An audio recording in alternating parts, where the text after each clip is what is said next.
Hey everyone, welcome back to Reason and Theology for another debate/discussion, this time between Dr. Joshua Sijuwade, an Eastern Orthodox philosopher, and also Jake Brancatella, the Muslim metaphysician. We're going to be having a discussion on the Trinity or Tawhid. And what Dr.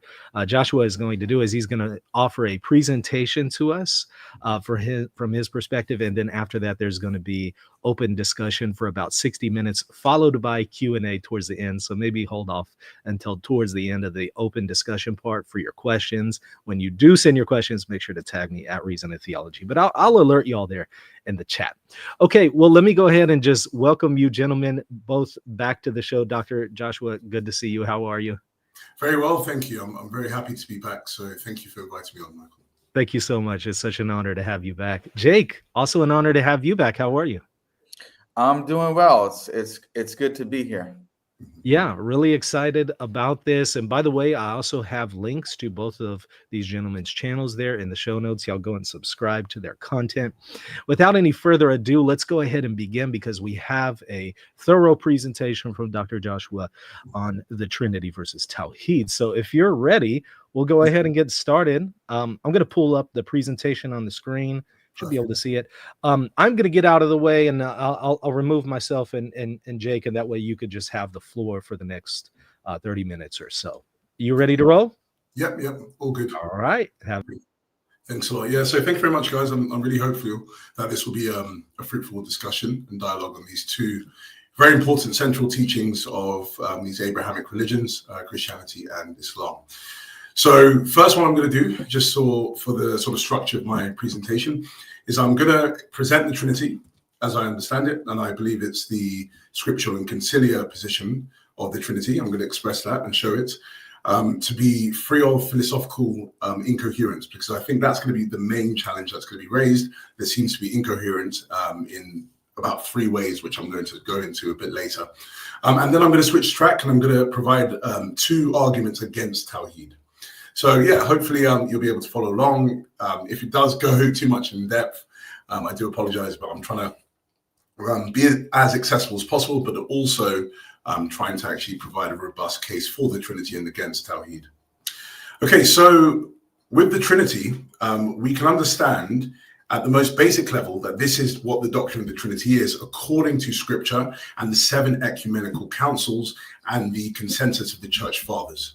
So for me as an Eastern Orthodox, the authoritative sort of position for doctrine for myself and for Eastern Orthodox is Scripture, in the declarations or the horos of the 7 ecumenical councils, and the consensus of the Church Fathers. So this is something which is called Holy Tradition, and that's determinative of what we understand Christian doctrine to be. And so according to Scripture and the 7 ecumenical councils, we can understand the Trinity to be simply the teaching that there is one God the Father and 2 relationally distinct divine persons, the Son and the Spirit, who are homoousios with the Father. That is, they are of the same substance, nature, or essence as the Father. Now, just in breaking this down a little bit more so people understand, homoousios just means that the Son and the Spirit are of the same divine substance, nature, or essence as the one God the Father. And so all of the persons of the Trinity have the same divine attributes.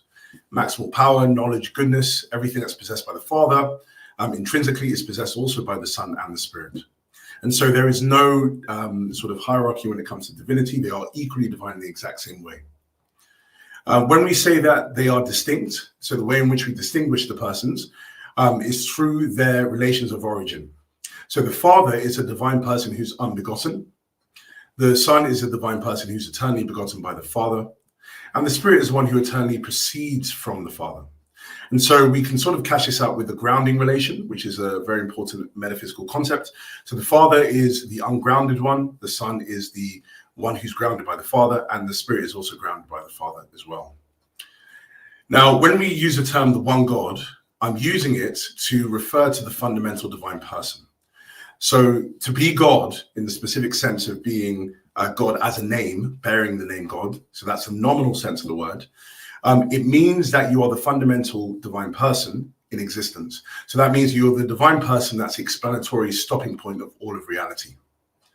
And because the Father is the only divine person in the Trinity that is fundamental, He's the only one who can be referred to as God, or the one God. Yet the Son and the Spirit, because they are equally divine with the Father, that is, that they're divine in the exact same way. They are homoousios, as the Creed of Nicaea and the Creed of Constantinople I affirmed. They're divine in the exact same way, maximally powerful, knowledgeable, good, and eternal. They can also be spoken about as being God as well. But when we're using that term God for the Son and the Spirit, we're using it in a different sense and in the way in which it's applied to the Father. We're using it in a predicative sense. Because the Son and the Spirit eternally proceed from the Father, they are not fundamental. Because to be fundamental is just simply not to be grounded by anything. And because the Son and the Spirit are grounded, they exist in virtue of the Father. That is why they are not fundamental. However, because they are still divine in the same way that the Father is, they can be referred to as God predicatively. So that just means you can refer to them as divine. So the Father is the one God because he's the fundamental divine person, and so he bears the name God. That means he's God in the nominal sense. But then the Son and the Spirit can be referred to as God, but then when they're referred to as God, it's in a different sense from the Father. It just basically means that they're divine. So that you're referring to them as God in the predicative sense. So this is what the Trinity is. Just repeating again, there is one God the Father and two relationally distinct divine persons, the Son and the Spirit, who are homoousios with the Father. That is, they are the same substance, nature, or essence as the Father. Now, I'm not going to spend time on this because I think it's not going to be the main area of contention between Jake and myself. But if you want to understand the biblical grounds for this specific understanding of the Trinity, I do believe that you can very clearly explicate and bring out and derive the doctrine of the Trinity as it's stated, or as I just stated, from the scriptures. We can see in the scriptures that the one God is identified as the Father. We have various ways in which we can see this. I'm not again going to go through this, but if anyone wants to go in deeper into this, you can either read my work, which it's on my academia page, or you can message me and I'll be happy to send you this PowerPoint. And then the other one, which might be contentious for Jake in some areas, but I don't think we're going to spend a lot of time on it, is, okay, if we agree that from scripture that the Father is one God, how can we show the divinity of the Son and Spirit? And we can do this. We can do this for the Son by specifically the way in which Jesus functioned relative to the temple, the way he functioned relative to the Torah. And so because he was the person who superseded the temple and superseded the Torah, these were only divine actions, only a being who was divine in the same sense that Yahweh had the authority to do that. And then we can also use I would say, quite popular approach to showing the divinity of Christ is sort of the hands analogy, where the honors, attributes, names, deeds, and seat, which are predicated of Jesus. They are ways in which we can understand him to be divine. He has the same honors as the Father. He shares the same attributes to the Father. He shares the names of the Father. He does the divine deeds that the Father does. And he shares the throne or the seat of the Father. And this can also be applied to the Spirit as well. The Spirit also has the honors, attributes, names, deeds, and seat. And then we can also see from Scripture that there is a distinct personhood that the Spirit has. He does things which only personal entities can do.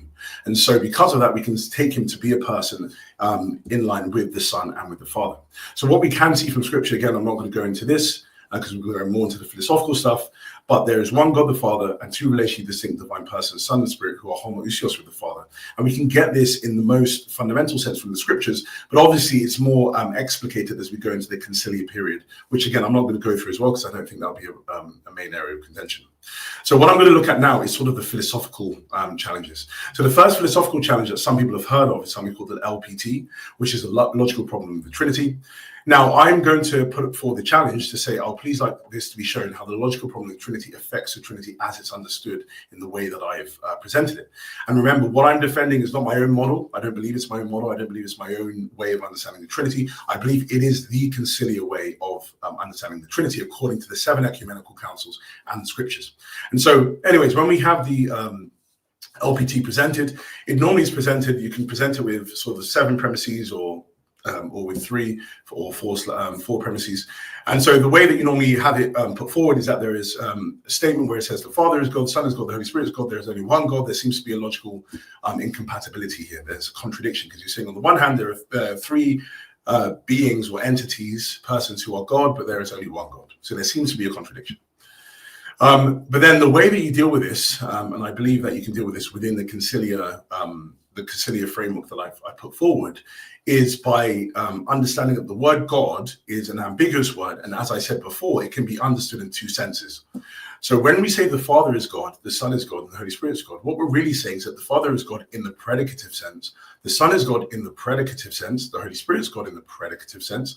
And then when we say there is only one God, we're saying there is one God in the nominal sense, and that is the Father. And so just sort of making this more clear, what we're really saying in the Trinity is that the Father is a divine person, the Son is a divine person, and the Holy Spirit is a divine person. And yet there is only one fundamental divine person, the Father. And there is no contradiction at all in those statements. And so there is no LPT according to this once we understand that and define what the word God is and the usage of it according to the conciliar position, which is when we speak of the Father, Son, and Spirit as God in the specific, in one sense, we're just saying that they are divine, which is part of the conciliar position. But when we say there is one God, what we're saying is that there's one God, the Father. That means that there is one fundamental divine person. And that's what we're saying. So the third sort of column just shows that there is no contradiction at all. And so why the contradiction appears is just because of appearance with an ambiguity with the word God. But when we disambiguate the word God, we can understand that actually there is no contradiction at all. And now we move on to the arseity challenge. And so what we have here is something that some people might raise with the specific model of the Trinity that I've put forward is a problem with arseity. Okay, now some people, and I know Jake has put forward, I think, this in discussions, so that's why I'm bringing it up here, but it is something that's found in the philosophical theology literature put forward by people like William Lane Craig, who's a Christian himself, Ryan Mullins, and a few others, Keith Yandel, and they've put forward a problem that they call the ontological subordination problem. So this is the apparent tension arising from the joint affirmation that the Father, Son, and Spirit are ontologically equal, homoousios, as we've said, the Trinity affirms. But then aseity is a great-making property that's essential to divinity. But then we also affirm that the Father alone possesses arseity, while the Son and the Spirit lack it. So what we're basically saying here is that there are three affirmations that a Trinitarian will want to affirm. The Father, Son, and Spirit are homoousios, they are ontologically equal. They possess the same attributes of divinity. But then on the other hand, arseity is a great making attribute of divinity. But then only the Father possesses arseity and the Son and Spirit do not. Because the Father is ungrounded. Arseity just means to be ungrounded. And so the Son and the Spirit, because they are grounded by the Father, they are not arse. And so it seems to be, on the one hand, you want to say that they are ontologically equal, showing all the divine attributes. But because arseity is a divine attribute and the Son and Spirit lack it, how can we actually say that they are ontologically equal? And people like Craig and Mullins, they are trying to show that something like eternal generation, where the Son and the Spirit proceed from the Father, or generated and proceed from the Father, is something which cannot be affirmed because it leads to this logical problem. But then we can show that this is not actually the case once we understand what arseity is as a property. So just defining arseity is a property of being ungrounded, just not depending upon another distinct entity for one's existence or nature. So you're arse if you just do not depend upon any other thing that's distinct from you for your existence and your nature.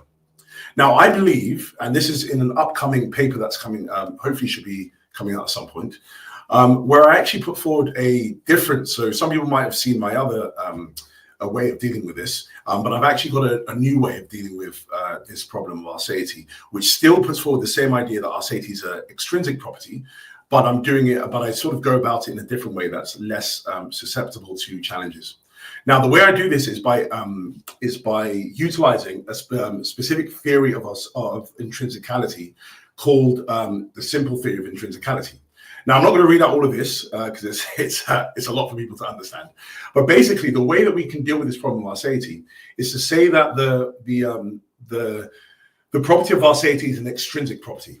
And in order for the Son and the Spirit to be homoousios with the Father, they only need to possess the intrinsic properties of divinity. But any property that's extrinsic and it's possessed by the Father does not also need to be possessed by the Son or possessed by the Spirit. So, for example, if we have the Father has the property of being thought of and spoken of by Josh at this point in time, that's a property possessed by the Father. but it's an extrinsic property. Now, we wouldn't say, oh, because the Father is being spoken of and thought of by me at this point in time, he cannot be homoousios with the Son and the Spirit, because they do not have that property of being thought of and spoken about by me at this time. So the key thing is extrinsicality is the way to deal with this problem. If you take aseity to be an extrinsic property, then you do not need to say that the Son and Spirit need to possess aseity in order to be divine in the same way as the Father. And so the key thing here is we need to understand what intrinsicality is and how it applies to aseity, because I do believe aseity is an extrinsic property once we understand what intrinsicality and extrinsicality is. So I'll just go with the core insight here. I'll just read that out instead of the big sort of definition Gene Whitmer gives in his theory. So a thing has intrinsic properties in virtue of the way that thing is itself, and nothing else that it's ontologically dependent on is. So a thing is a property is intrinsic if you have it in virtue of yourself, and you don't have it in virtue of anything else that you are ontologically dependent upon. Not ontologically dependent upon. And so a property is extrinsic if it's not intrinsic. So it's just the opposite of it. So if I have a property that I have because I have it in virtue of someone else or something else, and I'm not ontologically dependent upon that thing, then that property is extrinsic. But if I have it in virtue of myself, it is intrinsic. Okay, so I'll go through this more in the discussion. I'm just trying to rush it a little bit because I want to go into something else with the Tawhid bit. So what we can see here is how this deals with the problem is because aseity is a property that's possessed by the Father, but the Father possesses aseity in the sense that aseity is something which the possession of it depends upon other things lacking a grounding relation to the thing that possesses aseity. I'll break that down a little bit. So in order to be ase, you are ungrounded.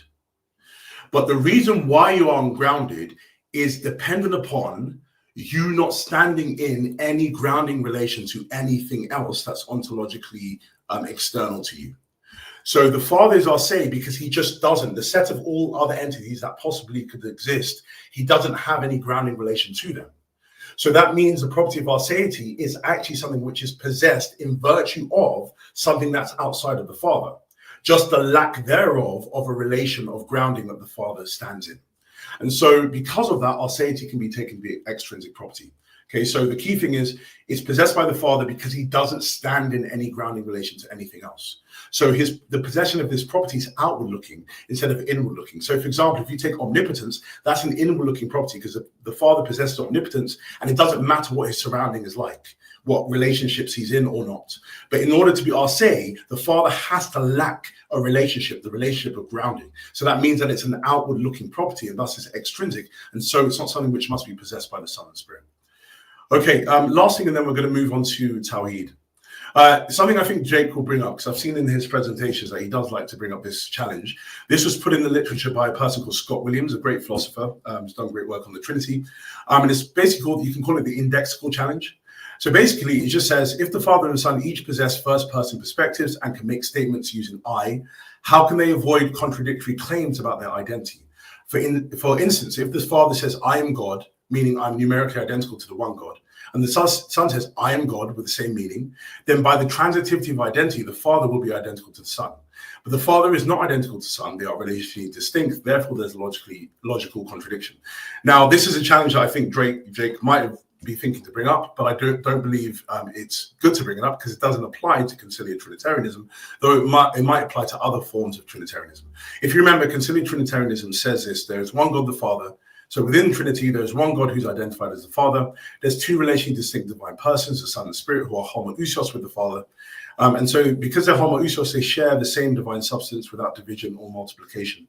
And the way that they're distinct from one another is through their relational distinctions.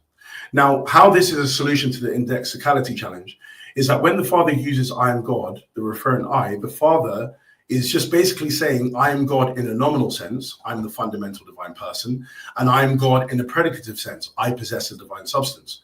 Now, when the Son says, I am God, he's just saying it in a predicative sense. All he's saying is, I possess a divine substance, I am divine. And when the Spirit says, I am God, again, he's just using it in a predicative sense, I possess the divine substance, I am divine.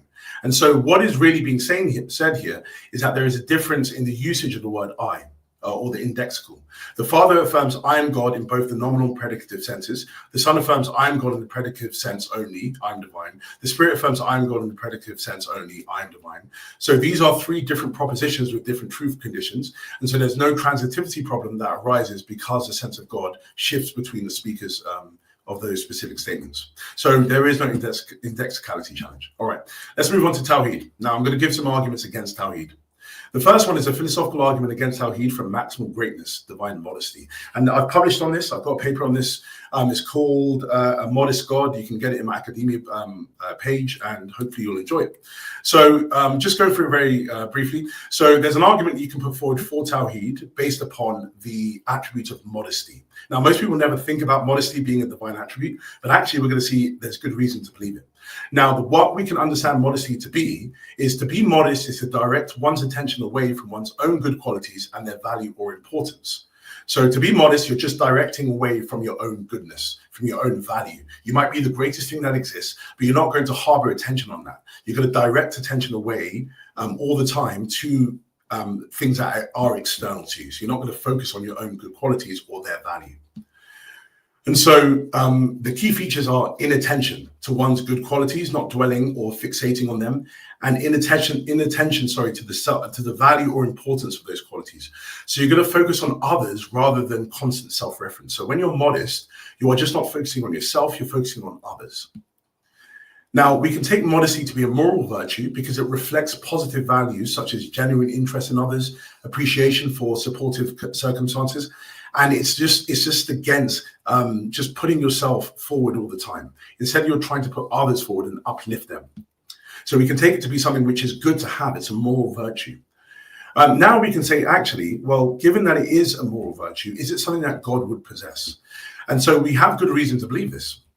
So God's maximal goodness necessarily entails a property of modesty, particularly in the action of directing attention away from his own good qualities and their value or importance. And so I'm going to give reasons why to believe this. Now, God is a maximally great being. To be maximally great just means that God possesses this property of, he possesses all the great making attributes, and he doesn't possess any lesser making attributes. Now, we can take maximal goodness to be a property of God as a maximally great being. To be maximally good is to perform the best action if there is one, to perform no bad actions. So you're always going to do the best action if there is one, many good actions and no bad actions. So if there is a best action that God could perform, he'll always perform it because he's maximally good. Now, we can say modesty is actually an action which is a unique best action. Why it is because in order for something to be a unique best action, it's going to have at least three attributes. It's going to be sensible, it's going to be appropriate, and it's going to be reasonable to perform. Now, modesty is a unique best action because it's sensible, it demonstrates good judgment, it's appropriate, it allows rich engagement with creation or the things around you, and it's also reasonable and rational because we expect someone who's good to be someone who's not always going to be focusing on themselves, boasting about themselves and putting themselves forward. And so we can actually say it's something that stems from God's nature. Now, you might be saying, well, that's just very quick, so I'm going to give you a stronger argument to believe that this is the case. Now, I call this the dominance argument. Okay. Now, it's something, this argument uses something called a Pareto improvement strategy, which is used in economics, but you can also apply it in this case, and I do it in the article. So a modest act, and you do need to follow quite closely with this, but because it is very important to the argument, a modest act, sharing honor with creation or sharing honor with something else, produces a Pareto improvement over an immodest act, which is self-referential declaration. So what I'm going to do, if I can get it up here, sorry, I'm going to define what this is because that'll be helpful for people.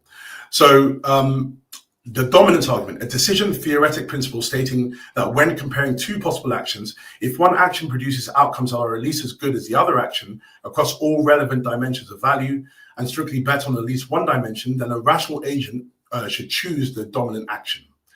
And then Pareto improvement, which is part of this, is just a change in allocation of resources or outcomes that makes at least one party better off without making any other party worse off. In the context of divine action, the Pareto improvement is a course of action that increases value on at least one dimension. such as the flourishing of another or increasing relational depth, while maintaining or improving value on all other relevant dimensions. So the idea here is that when you have decisions to make, you are going to try and make the best decision that you can in a scenario. It just seems to be the case that you're going to go with the best thing. It's just a rational being would do that. Now, you can do this in a way that you're going to actually look at the different choices that you have. And there might be choices that have equal value. So they each give you the same result. But the one that you're going to go with is the one that gives you the same result as something else, but also adds something on top of that as well. That's the action you're going to go with. So we can see that actually being modest, performing modest actions, is something which produces a Pareto improvement over immodest actions. Because why this is the case is because it contains all the value of the immodest option. So if someone is immodest, that means that they're always thinking about themselves. Okay, and let's say in the example of God, someone could say, well, God doesn't have modesty, and he's always going to put himself forward because it's good that people know of his greatness. He's always going to speak about his greatness. Well, you can have that with being modest. If God is showing modesty, that he's not always giving, he's not putting himself forward, he can also get the goodness of providing knowledge of his greatness, but also being modest and being not self-referential. So what you have with modesty is that you get everything within modesty, but you also get something additional to that. What you get additional to that are the unique values of one, the other being's exalted status and honor, and second, the perfected relationship based on divine generosity. I'm going to break this down a little bit more as we go forward. But the idea here is that why God will have modesty is because he's not just going to develop our knowledge about his greatness, but he's also performing an action by being modest that has more valuable results, which is he's going to exalt other people, give them great honor, give them praise, or let them being praised and being honored. And he's also going to perfect their relationship, because when you're not modest, you're always thinking about yourself. You're not developing the relationship that you have with another. When you elevate someone else, you're developing that relationship. So you have a Pareto improvement here. Now, I'm just going to move forward quickly to show why this is a problem for the Islamic conception of God. Now, if you have Tawhid put forward to you, so Tawhid is just the Islamic doctrine of absolute divine unity and oneness. It affirms that Allah is the one, unique, incomparable, and has no partners, associates, or equals in his essence, attributes, or actions. It explicitly denies the Trinity and the sharing of divine nature of honors. How we see this to be the case, though, is within the Quran itself, you have God speaking about himself quite a lot. And you have sort of it collated in something called the 99 names. Allah speaks about himself, and there's many times in the Quran where he refers to himself. So, for example, you have him calling himself the greatest, the proud, the tremendous, the most high, the great, the majestic, the all glorious, the praised, the exalted, the Lord of majesty and generosity. So you have a lot of things where God is referring to himself. And he's referring to himself in a way that he's speaking about his good qualities and attributes. Now, what you have then is a pattern of self-reference, the repeated emphasis on Allah's supreme attributes, power, knowledge, and majesty, and the demand for exclusive worship throughout the Quran. Now, there's then a conflict with modesty and what we get from Allah's self-referential practice in the Quran. Many of Allah's names explicitly highlight his power, knowledge, and greatness. This constant emphasis runs counter to the modesty tendency of directing our attention away from one's own merits. So there's an emphasis on superiority within the Quran where Allah is speaking about himself. He is the highest, he is the greatest, he is the most exalted, which explicitly positions Allah as superior to all others, dwelling on his own superiority, which contradicts the humble, self-effacing attitude of modesty. He also insists on his uniqueness. He demands attention, being the most praiseworthy. And so there's this self-sustained, self-referential focus within the Quran. And so now we can put this forward as an argument which shows that Tawhid cannot be true. So we're going to have 6 premises and a conclusion. If God is a maximally great being, then God possesses modesty. If God possesses modesty, then God's characteristic mode of self-revelation directs attention away from his own good qualities rather than repeatedly emphasizing them. The Islamic conception, Tawhid, as expressed through the 99 names, portrays Allah as repeatedly and systematically emphasizing his own supreme attributes, demanding exclusive recognition and focusing on his own greatness over 1,000 times in the Quran. Therefore, the Islamic conception portrays God as not possessing modesty. If the Islamic conception portrays God as not possessing modesty, then Allah, as portrayed, is not a maximally great being. To be God is to simply be a maximally great being. Therefore, Allah, as portrayed in the Islamic conception, is not God. The Islamic conception of the divine nature, Tawhid, conflicts with the requirements of maximal greatness and thus cannot refer to the actual God. So you have a problem here. If you affirm Tawhid, then you cannot take you cannot take Allah, according God in Islam, to actually be God. You have a contradiction there. Why then you should prefer the Christian God is because actually within Christianity, you have modesty being exemplified by God, who is the Father. Because what you see within the scriptures is that God doesn't focus on himself, but he focuses on another, his son. He exalts Jesus of Nazareth to a position of glory, honor, and worship alongside him. For example, Philippians 2:9-11 says, "Therefore God also highly exalted him and gave him the name that is above every name, so that the name of Jesus every knee should bend in heaven and on earth and under the earth, and every tongue should confess that Jesus Christ is Lord, to the glory of God the Father." So what we see here is that there's an elevation of someone else outside of God. The one God, the Father, elevates his son, Jesus Christ, to the position of glory, honor, worship alongside him. And we also have from the literature by certain historical theologians, such as Larry Hurtado, he's actually seen that you can see this played out within the scriptures, within something called a dyadic devotional pattern. I'll just state what this is. So the early Christian devotion created a distinctive dyadic pattern where both God and Jesus are recipients of worship. Prayer is addressed to God the Father, but with reference to Jesus as Lord as mediator. Baptism is performed in Jesus' name. The Lord's Supper centers on Jesus' redemption. Hymns and songs and worship songs praise Jesus and exalt his salvific work. Prophetic utterances are delivered as words of the risen Christ, not just words of God the Father. And so how this demonstrates divine modesty, rather than demanding all attention and worship exclusively for himself, God chooses to share the divine spotlight with Jesus. God actively directs attention away from himself and towards another, the Son. So by elevating Jesus to receive universal worship, God demonstrates willingness to share divine prerogatives and honor. This represents a radical departure from Islam's understanding of monotheism, which is exclusive focus on the one God. And so I'm not going to go through this a little bit more, but you can see how it you can sort of cash it out as fulfilling all of the requirements of modesty, the action of elevating the person of Jesus of Nazareth. And so, yeah, again, I won't go through this, but also you have the dominance argument where you can actually see that by elevating the person of Christ, you have something added to the actions that God performs than if he was just self-referentially focusing on himself. So I'll actually just state what it says there. So the Christian approach produces superior outcomes. So if you have state S1, Christian modesty, you have the fundamental good of divine revelation be given. You have exaltation of the Son and shared honor. You have relational good of divine generosity and gratitude. You have the pedagogical good through gracious actions. You have that all by God elevating the person of Christ. But if you go with Islam, with the self-referential focus, you only have divine revelation and you only have pedagogical value through divine self-assertion. So what you have here is a simple lack of additional goods. So this is why the Christian conception achieves a Pareto improvement, all the values of the alternatives plus additional unique values. And this demonstrates that divine greatness more efficiently than through generous elevation rather than mere assertion. I might not go into objection and responses now just because I don't know if I have enough time. What's the time looking like? Anyone who's still there? You're a little past 30 minutes. I'm fine with you continuing if Jake is. I mean, let me bring Jake and make sure Jake's okay. Yeah, sure. I mean, just keep in mind that, it'll take away from the discussion, but yeah, go ahead. Yeah. Okay, perfect. Thanks a lot. I appreciate that. Okay, I won't go for much longer, but just go through this, and if I can just state the other argument quickly. Okay, so someone might raise some objections, something that might come to your mind. Oh, well, it seems like modesty is a human virtue. So modesty is something which humans have, but God doesn't have. So why should we apply it to him? But actually, this is an ad hoc response, because why do we not have that same attitude with power, knowledge, and goodness? Because classical theism predicates power, knowledge, and goodness to God despite their human limitations. So we apply them analogically to God by stripping away limitations while retaining positive content.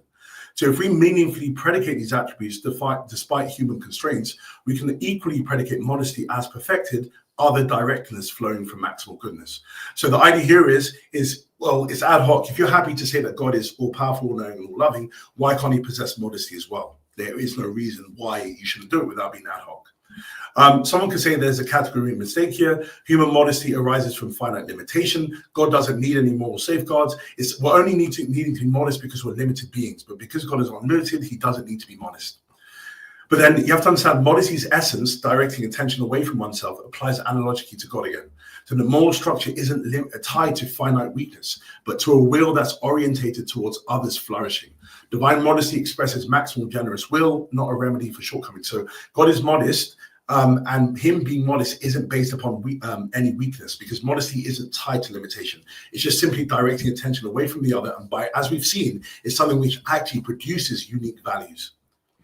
Someone could say, well, another objection could be, well, there's Old Testament passages within Christianity where, because Christianity affirms the Hebrew Bible, there's various passages where God declares himself to be jealous, emphasizes his uniqueness. So are we not in the same sort of situation as that? So it's sort of like, you have the same problem, someone could say, if you're a Christian. Well, actually, it's a little bit different. These passages that you can quote, so Exodus 34:14, Isaiah 40-48, these passages align with divine modesty when contextualized. Divine jealousy is righteous concern for people's well-being. So they harm themselves, turning away to false gods. So it's actually something that God would want to have, because he's jealous that people are actually harming themselves by turning away to the false gods.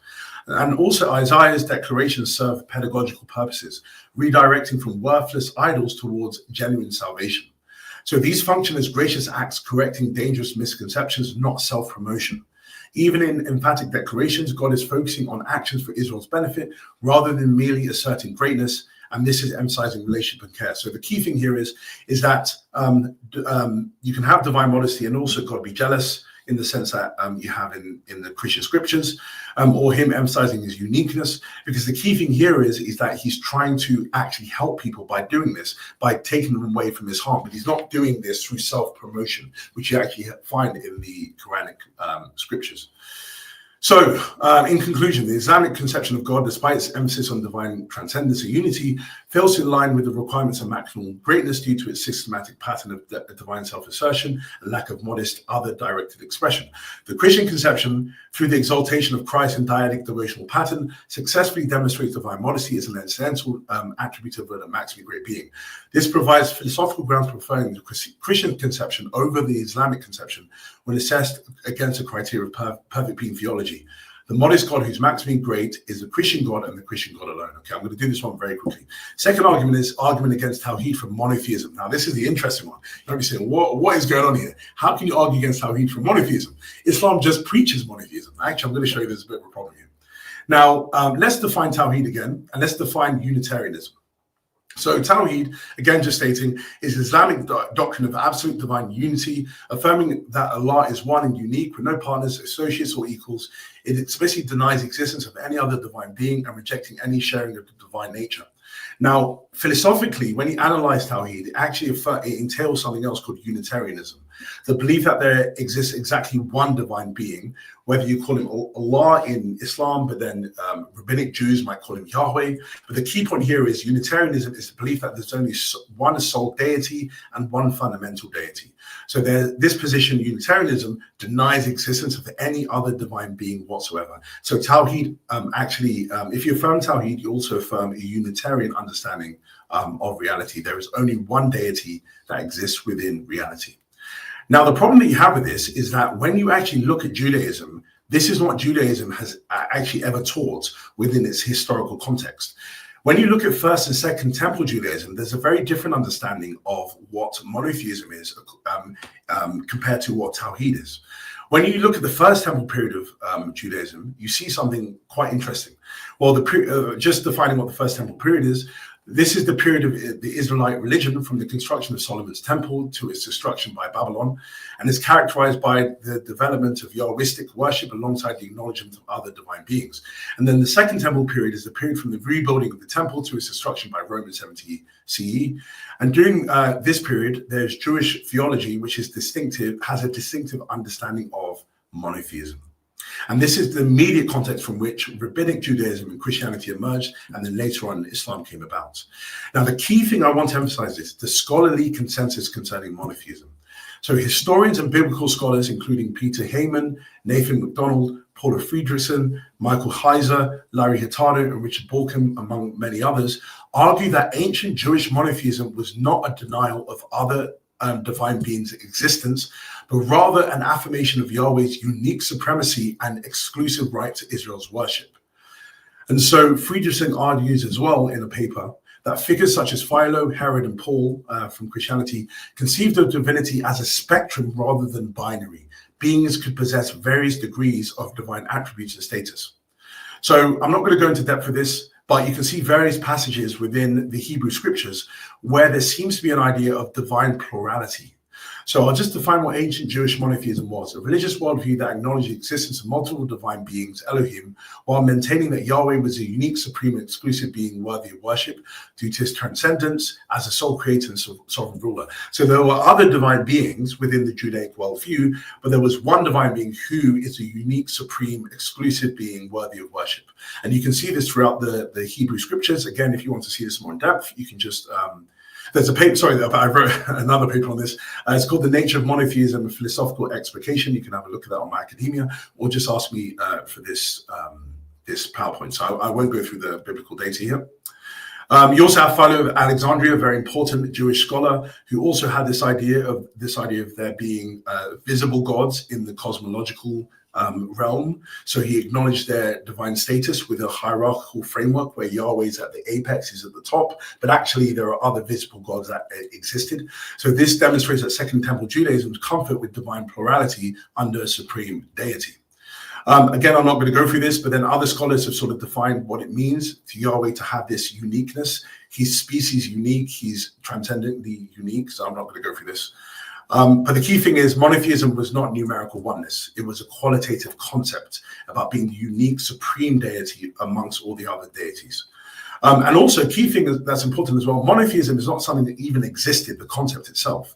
Instead, people used the term monarchia, the rule of one. This was the ancient theological structure focused on singular ultimate sovereignty, one who is a source and principle of everything else. So the key thing I wanted to say here is monotheism is something which came in later in the 17th century, but actually the key point of what made Judaism monotheistic in this context was the idea of monarchia, the idea that there is one source and principle of everything else. And this allowed for divine plurality. Now, this is where we're going to see a bit of problems for Islam, and specifically Tawhid. Islam claims continuity with Judaism. Surah 2:136 says, "Say, we have believed in Allah and what has been revealed to us, and what has been revealed to Abraham and Ishmael and Isaac and Jacob and their descendants, and what was given to Moses and Jesus, and what was given to the prophets from their Lord. We make no distinction between any of them. We are Muslims in submission to him." Surah 5:44 says, "Indeed, we sent out the Torah in which was a guidance and light. The prophets who submitted to Allah judged by it for the Jews, as did the rabbis and scholars." Surah 3:6-7 says, "Abraham was neither a Jew nor a Christian, but he was one inclining toward truth, a Muslim submitting to Allah, and he was not of the polytheists." So what we seem to have here is continuity. Islam explicitly presents itself as a restoration of the original monotheism of Abraham, Moses, and the prophets. So there's a continuation of the same divine revelation that was given to the Jews originally and given to the Christians. It's a correction of the Jewish and Christian devotions that were happening at the time of Muhammad. But the key thing is it's a completion of what came before. Now, the problem that you have is that there's a continuity problem. If Islam is truly in continuity with the Judaism, Moses, Abraham, and the prophets, then it should demonstrate doctrinal connectedness and continuity with First and Second Temple Judaism. I'm not going to go into what continuity means, but the key thing is there needs to be continuity with First and Second Temple Judaism. However, we see that there is a break. First and Second Temple Judaism acknowledge the existence of multiple divine beings, as we said, while Yahweh, God, had unique supremacy. Islam categorically denies the existence of any beings other than Allah, and it treats any beliefs as shirk, which is an unforgivable sin. So what you have here is a radical break. This wasn't an evolution or minor clarification of Judaism. It represents a fundamental reversal of its core ontological claim, moving from multiple divine beings exist under one supreme God to no other divine beings exist at all is really radical. It's a very, if I'm honest, a contradictory position. And so you just do not have connectedness. So there's no historical consistency between what you have in First and Second Temple Judaism and what you have with Islam teaches today concerning monotheism. And so what I'm going to just show, just last sort of thing here, is an argument. So premise one, Islam explicitly claims to be in doctrinal continuity with the Judaism of Abraham, Moses, and the prophets. For a religious community to legitimately claim continuity with the foundational community, it must demonstrate doctrinal connectedness, historical consistency in teaching, and doctrinal continuity, gradual evolution from, not radical break with, prior teachings. Premise 3, First and Second Temple Judaism taught that multiple divine beings exist while maintaining Yahweh's unique supremacy as sole creator and sovereign. Premise 4, Islam teaches that absolutely no divine beings exist other than Allah, categorically denying the ontology of divine plurality. The move from affirming divine plurality to denying it entirely represents a radical doctrinal transformation, not gradual evolution. There is no historical consistency or incremental developments between these positions. Therefore, Islam lacks doctrinal connectedness and continuity with First and Second Temple Judaism. A religious tradition that lacks doctrinal connectedness and continuity with the foundational community cannot legitimately claim to be in authentic continuity with that community. Therefore, Islam's claim to continuity with biblical Judaism is illegitimate. Islam represents a new religious entity rather than a continuation of the Abrahamic faith revealed to Moses and the prophets. Now, there's a contradiction here. If Islam is the authentic continuation and restoration of the original Abrahamic monotheism revealed to Moses and the prophets, then Islam must have doctrinal connectedness and continuity with First and Second Temple Judaism. Islam does not have doctrinal connectedness and continuity with First and Second Temple Judaism from premise 6. Therefore, Islam is not the authentic continuation and restoration of the original Abrahamic monotheism. Islam essentially claims to be the authentic continuation and restoration of the original Abrahamic monotheism. This claim is central and essential to Islamic self-identity and theological legitimacy. But then you have a contradiction, the third conclusion. Islam both claims to be the authentic continuation of Abrahamic monotheism and is not the authentic continuation of Abrahamic monotheism. Therefore, there exists an internal incoherence in Islam's theological self-understanding. Islam cannot be what it claims to be without possessing the continuity it demonstrably lacks. So the final conclusion, and what I'm going to end on here, Islam faces a fatal dilemma. Either abandon its claim to continuity with biblical Judaism and acknowledge itself as a new 7th century religious movement, thereby undermining its theological legitimacy as the final divine revelation, or, on the other hand, maintain its continuity claim with it, while accepting the logical contradiction at the heart of its self-identity, thereby undermining rational coherence. Now, I'm not going to go through Christianity, but it's very clear that Christianity doesn't have this problem because Christianity affirms divine plurality because it maintains a structure of divine plurality under one supreme source, the Father as a monarchy. The Father is the monarchos. And this mirrors the Second Temple Judaism acceptance of multiple Elohim under Yahweh's supremacy. So you have the Son and Spirit, but the Father is the ultimate source. And thus you have the idea of there being this one God within the worldview, the sole creator and being worthy of worship, but then also there being a plurality of other divine persons. So we seem to have a problem here. And I want to see what Jake will say with this long presentation I've given. Thank you very much.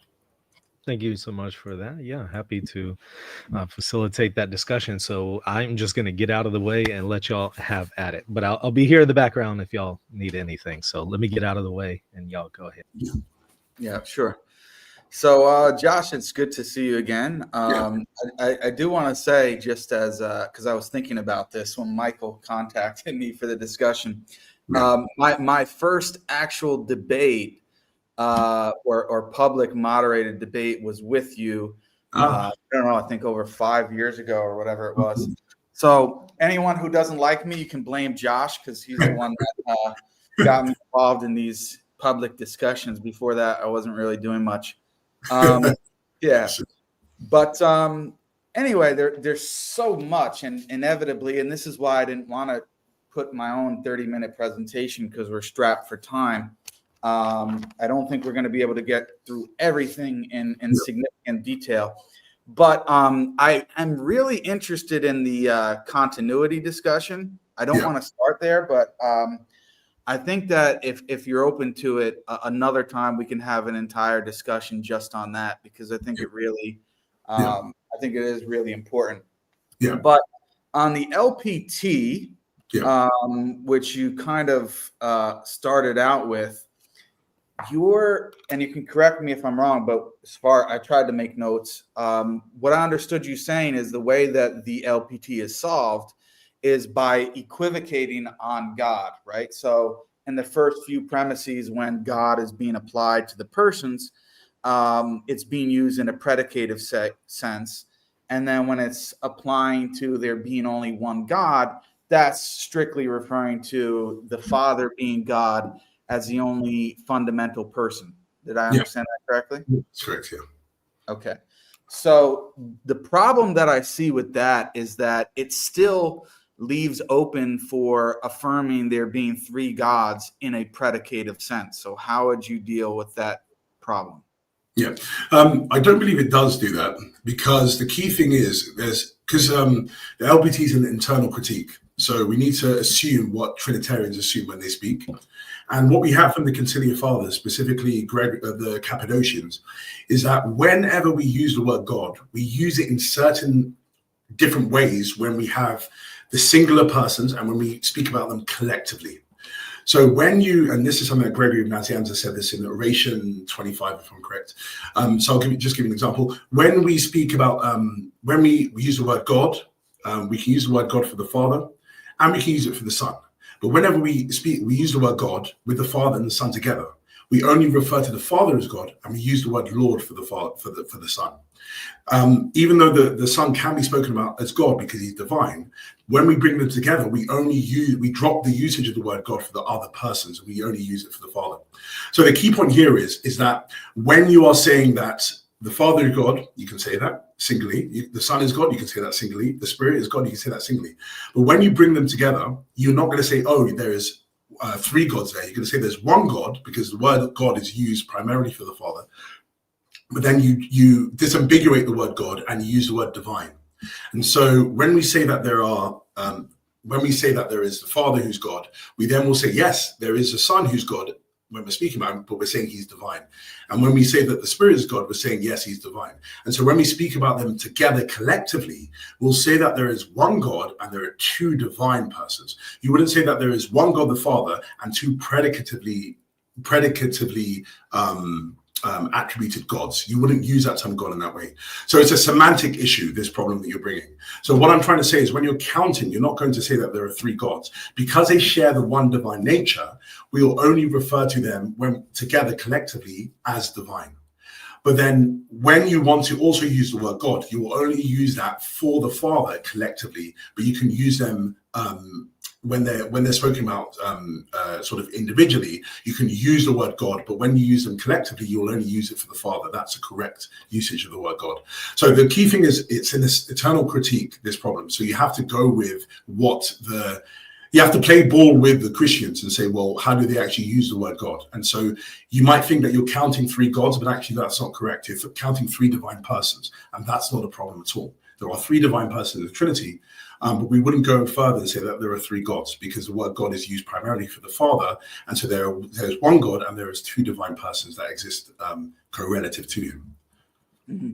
So I want to come back on that point, but what is the relevant distinction or difference between this quote unquote solution and a solution which also equivocates on the term God, but instead of using the term God in a unique sense to refer to the Father, you use it to refer to the Trinity? So you have three divine persons, and then you have one God who is, or which is the Trinity.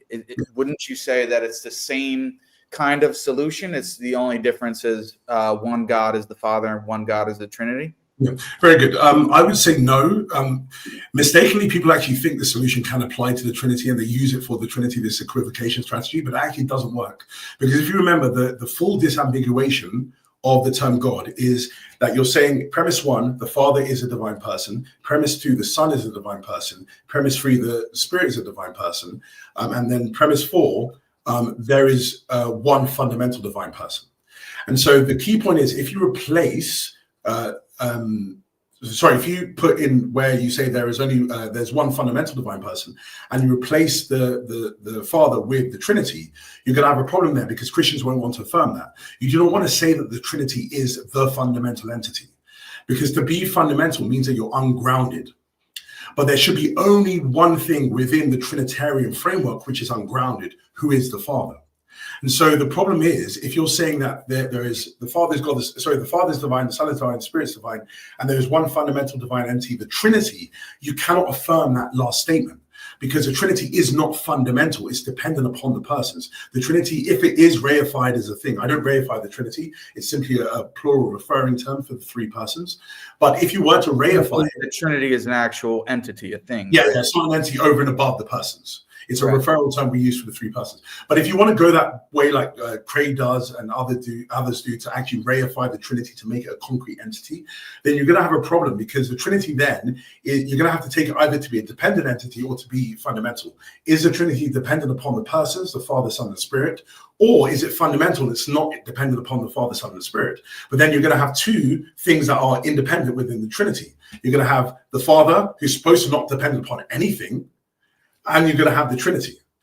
So you seem to have problems here. So it just is, you cannot go with that strategy of actually disambiguating in that way. But you can within the conciliar / monarchical framework, because yes, within the monarchical framework, the Father is the fundamental divine person, the fundamental divine entity within the Trinity, and the Son, the Spirit, and the Father as well are divine persons. So you don't have any contradiction there. Do you think that it's only Craig or Hasker or these type of Trinitarians who reify the Trinity, or do you think that that's something that Catholicism does as well? Because that seems to be, from my point of view, that they, even if you look at the Athanasian Creed or certain statements in documents that you might not accept or see as authoritative, but Catholics do, that they believe in an actual entity or a thing, which is the Trinity. Do you see it the same way or not? Yeah, so I think there is a reification of it within the Catholic tradition.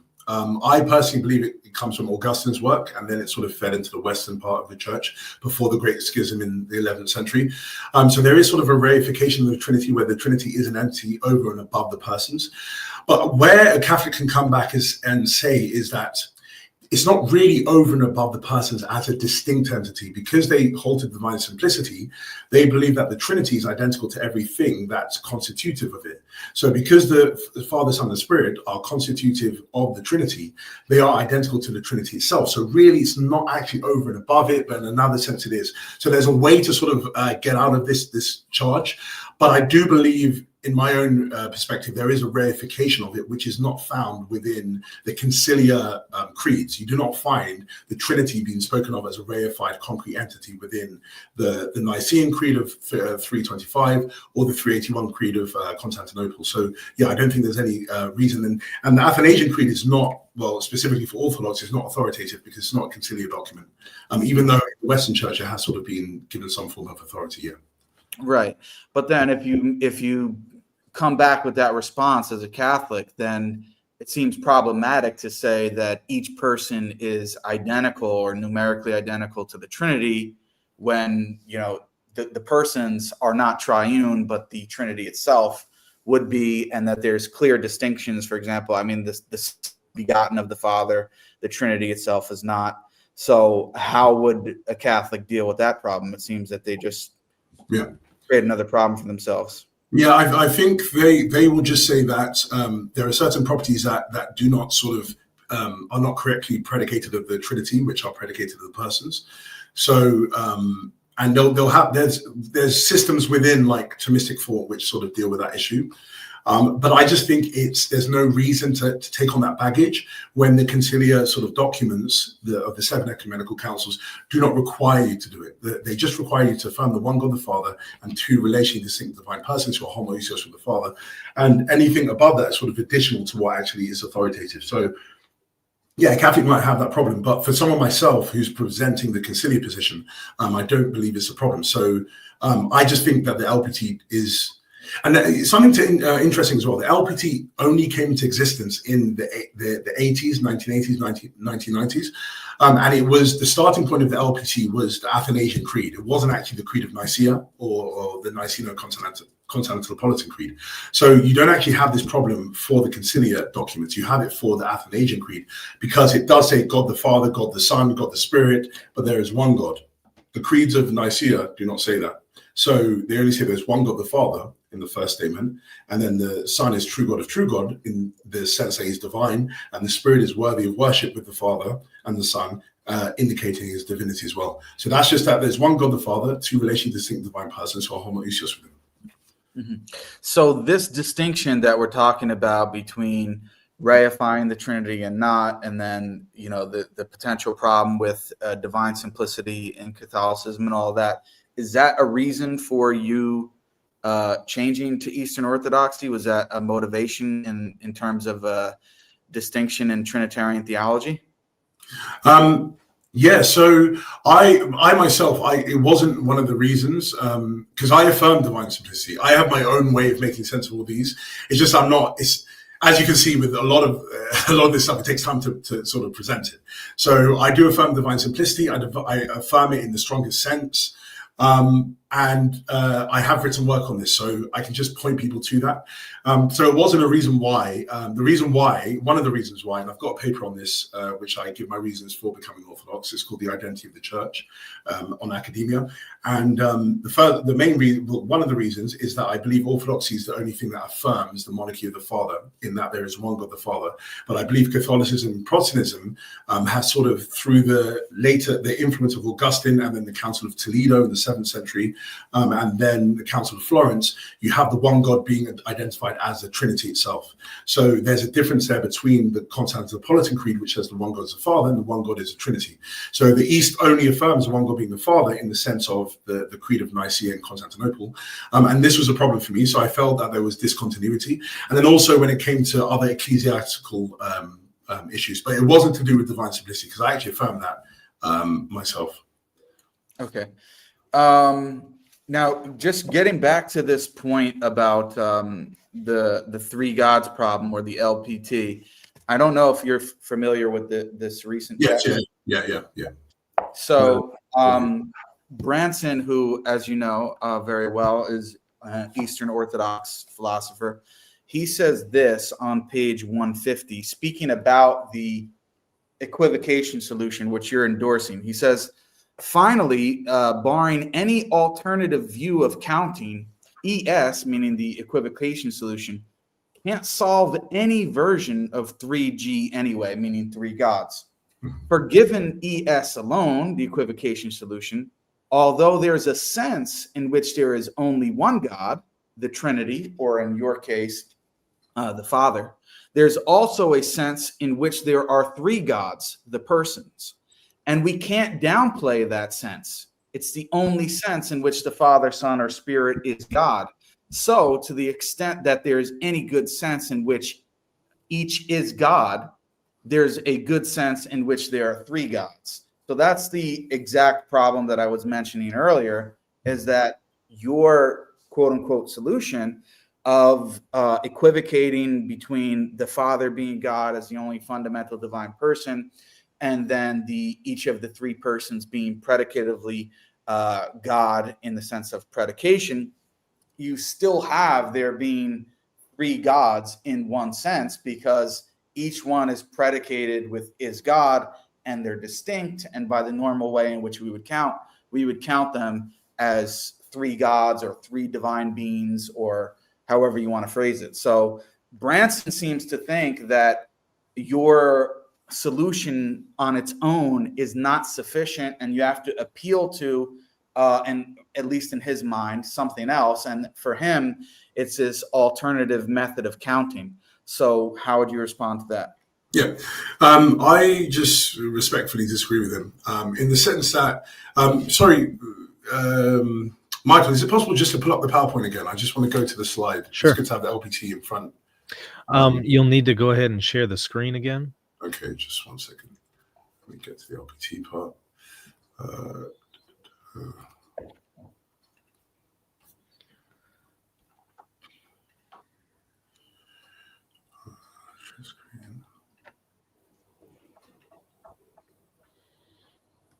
Sorry, just 1 second. Mhm.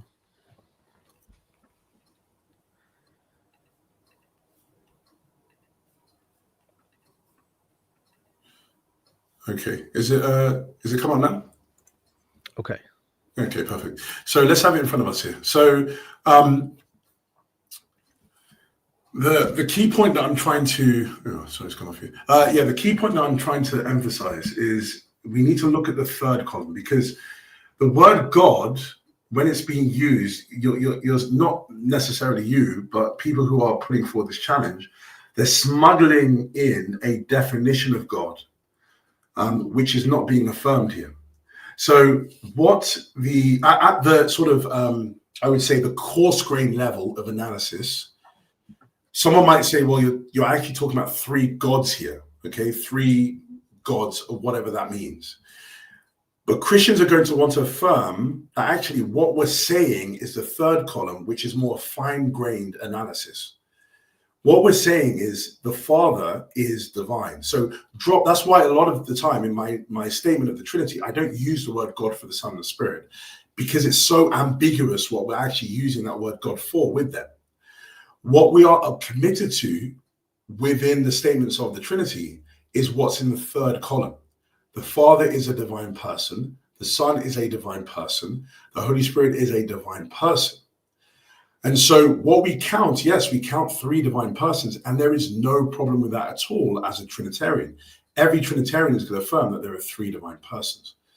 Why we don't want to say that there are three gods is because what gods are indicating. Gods are indicating the primary usage of the word, which is fundamental divine person. And we don't want to say that there is three fundamental divine persons in the Trinity. If you said there is one God here, one God here, one God here, polytheism is predicated upon the independence of the divine persons, each of them being fundamental.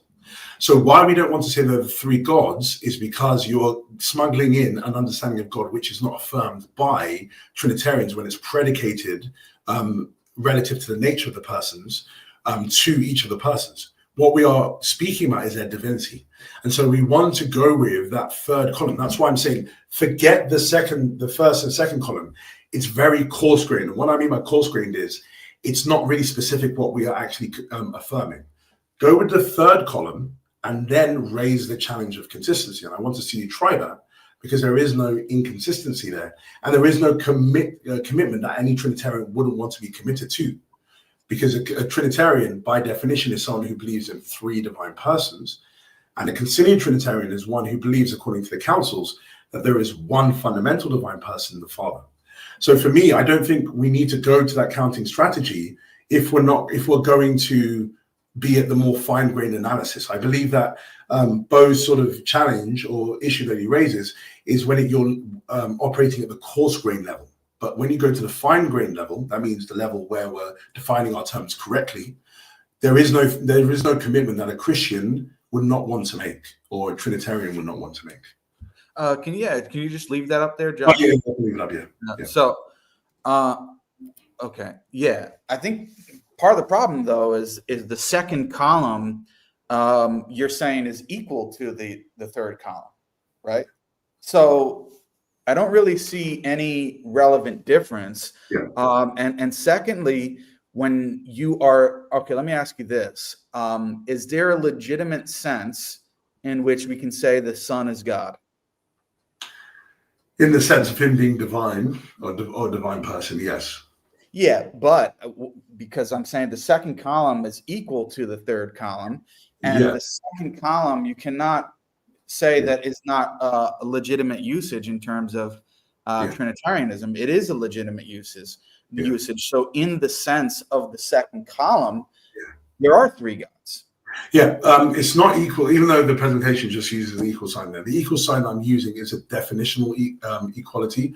So what I'm saying here is that you're defining it further. So there's an explication. The same way that you define terms, you can use the equal sign in philosophy. That's what I'm saying. So I'm saying, actually, when we define the Father is God in the predicative sense, what we are really committed to is that the Father is a divine person, and so on and so forth for the Son and the Spirit. So it's not equality in the sense of they're just synonymous terms that you can substitute one for the other. It's saying actually at a more specific and precisified position. What we're really saying, once we define all of our terms, what Christians are committed to is the Father is a divine person, Son is a divine person, Holy Spirit is a divine person. There's only one fundamental divine person. And so when you say, well, can the Son be called God? You can, yes, you can call him God, but that's not being disambiguated what you mean by that.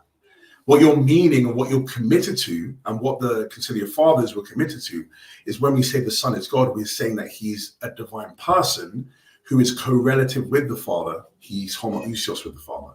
And so that's what I'm saying. We need to drop the first and second columns. I was just showing stages of analysis. So the same way that you move from the first column to the second column of analysis, we then need to end up at the third and final column, which is really what we're looking for. And that's the definitional column. So again, I don't believe that we're committed to the same challenge. Sorry, Joe, I don't want to move on anything, so I'm happy to speak about this more.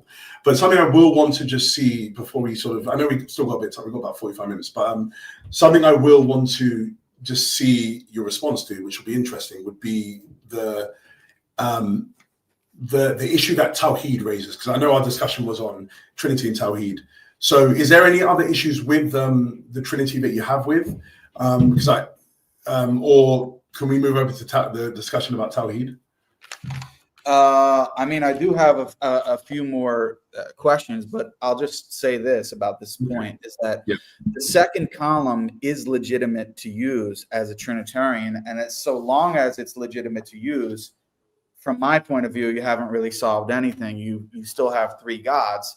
And that's why Branson, in the passage I read earlier, he says that there's a sense in which there's only one God, i.e. the Father, although he's critiquing Craig and Hasker here, but the same point applies.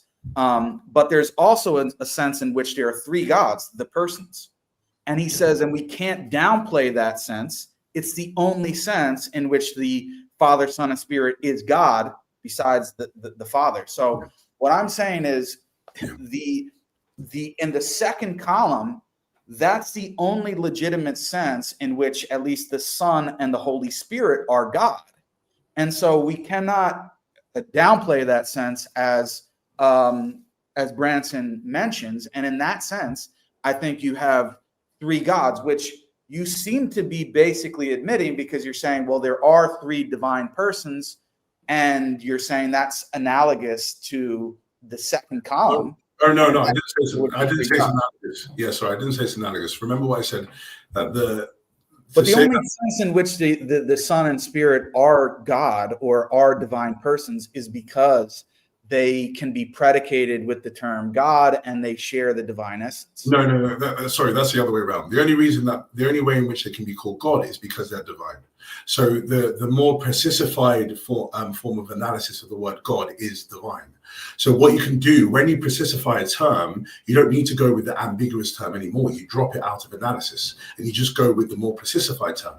So what I'm saying to you is, yes, at a level of completely remove it, though, Josh. That's what what I'm saying to you, when you're speaking at a certain level of analysis, you can say, yeah, the Father is God, the Son is God, the Holy Spirit is God.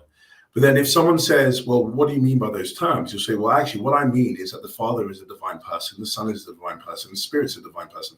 And what you're saying is you're giving a further analysis for the specific term God.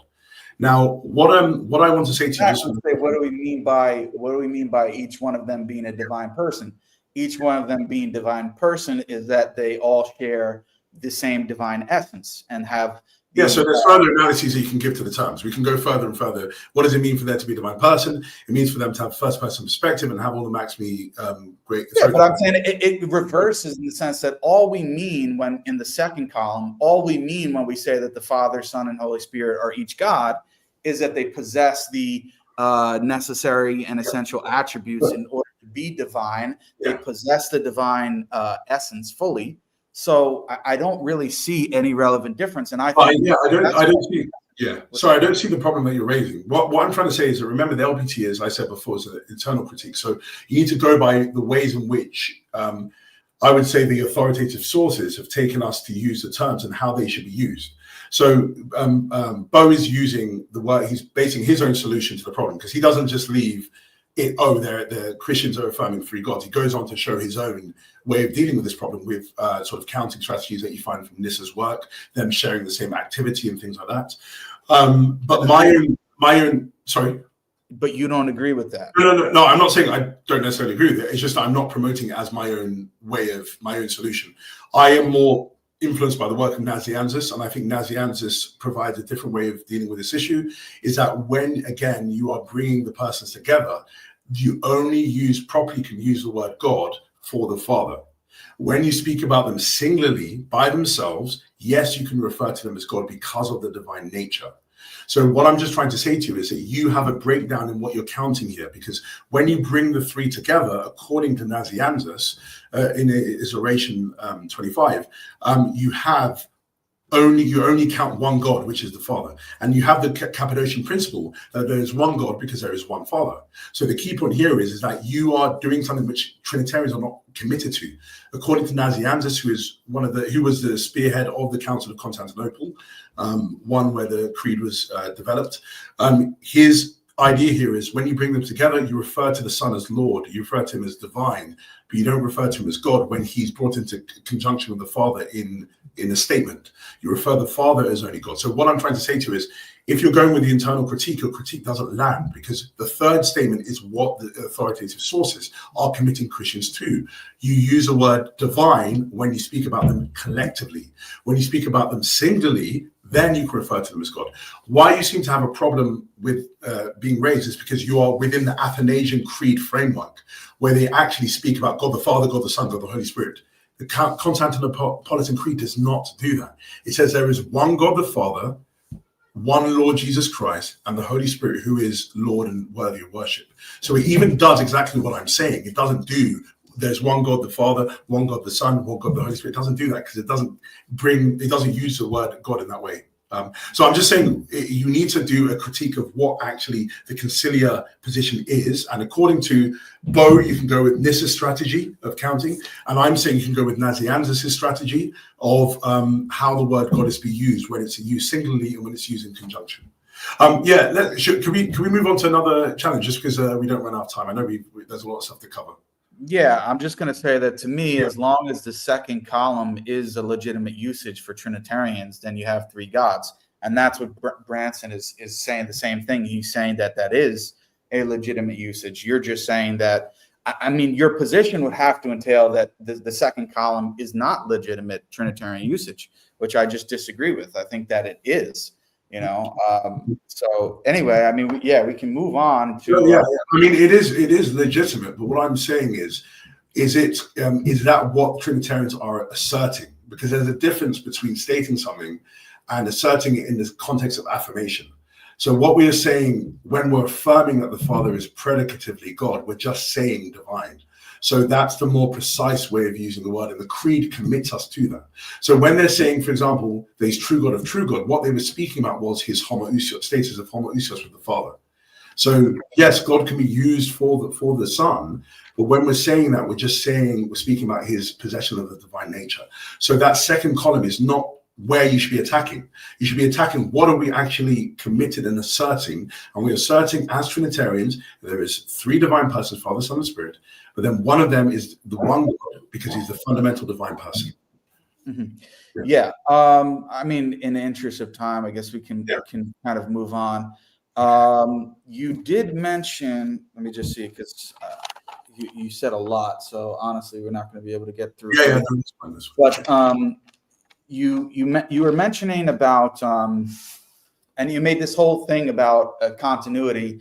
You were saying that it's, sorry, go ahead. Yeah, no, I was just saying, I was affirming, I was saying, yeah. So you're making this argument that Trinitarianism is more continuous with the Jewish tradition and affirming multiple deities, but only worshiping one true God in that sense.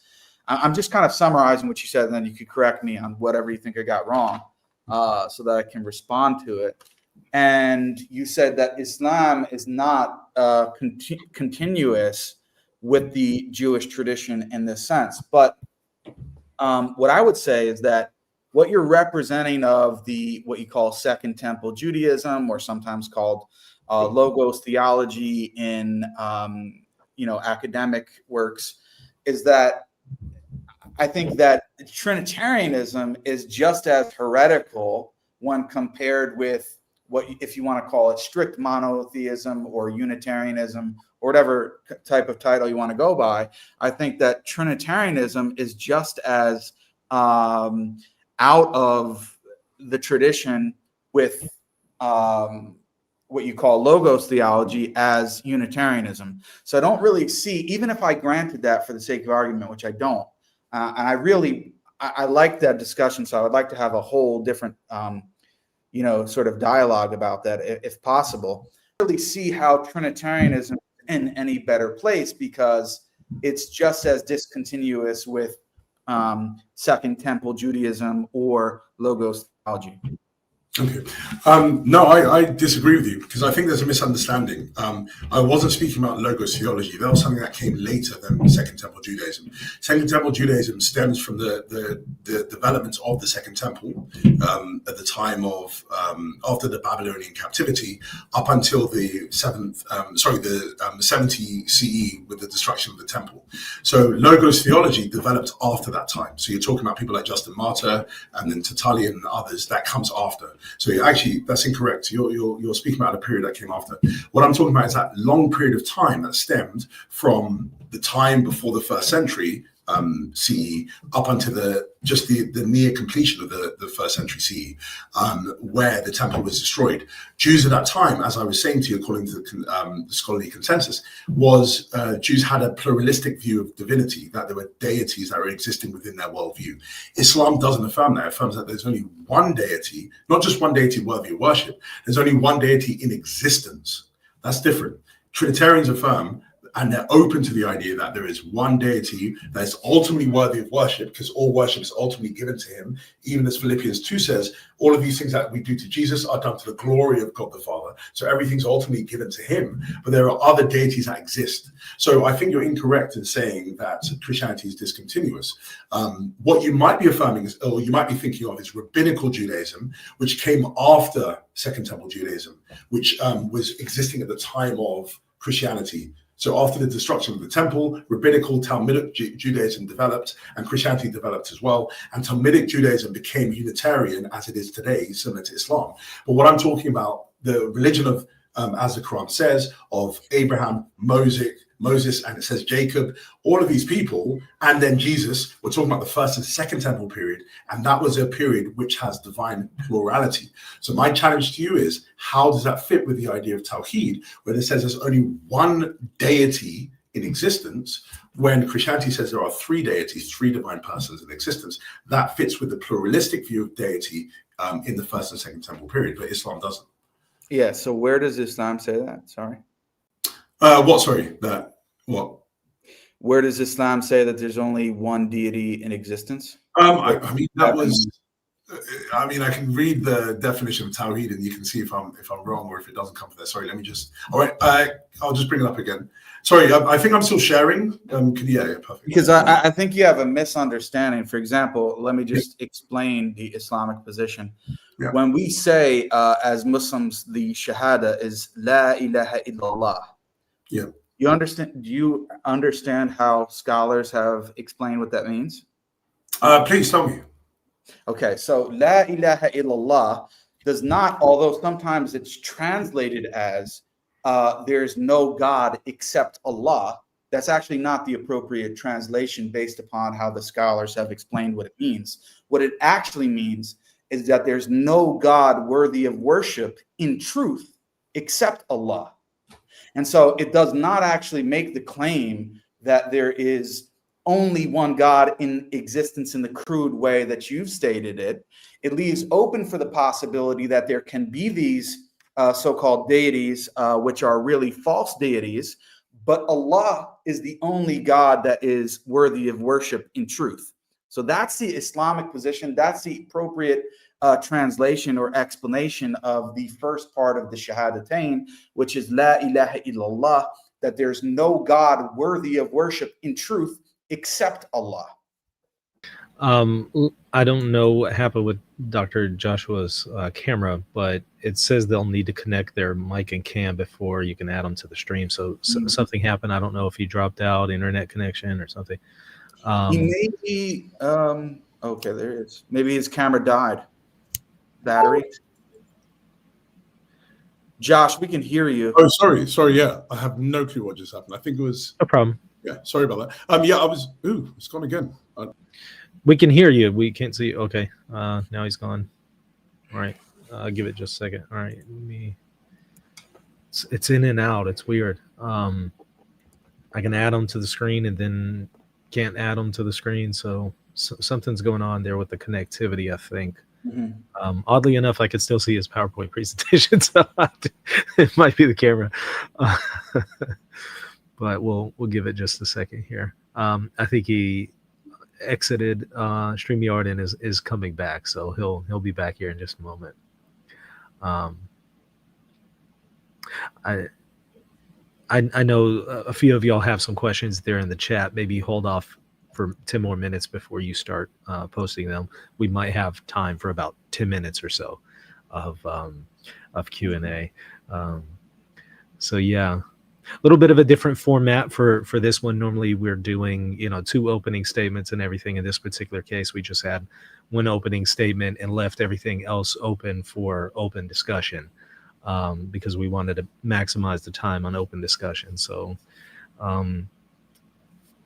may still be a little bit of time for Q&A towards the end.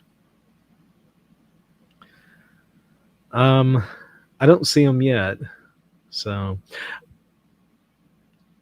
Yeah, maybe I don't know, maybe he had some people use a camera that's attached to a battery. So maybe the battery died. I don't know.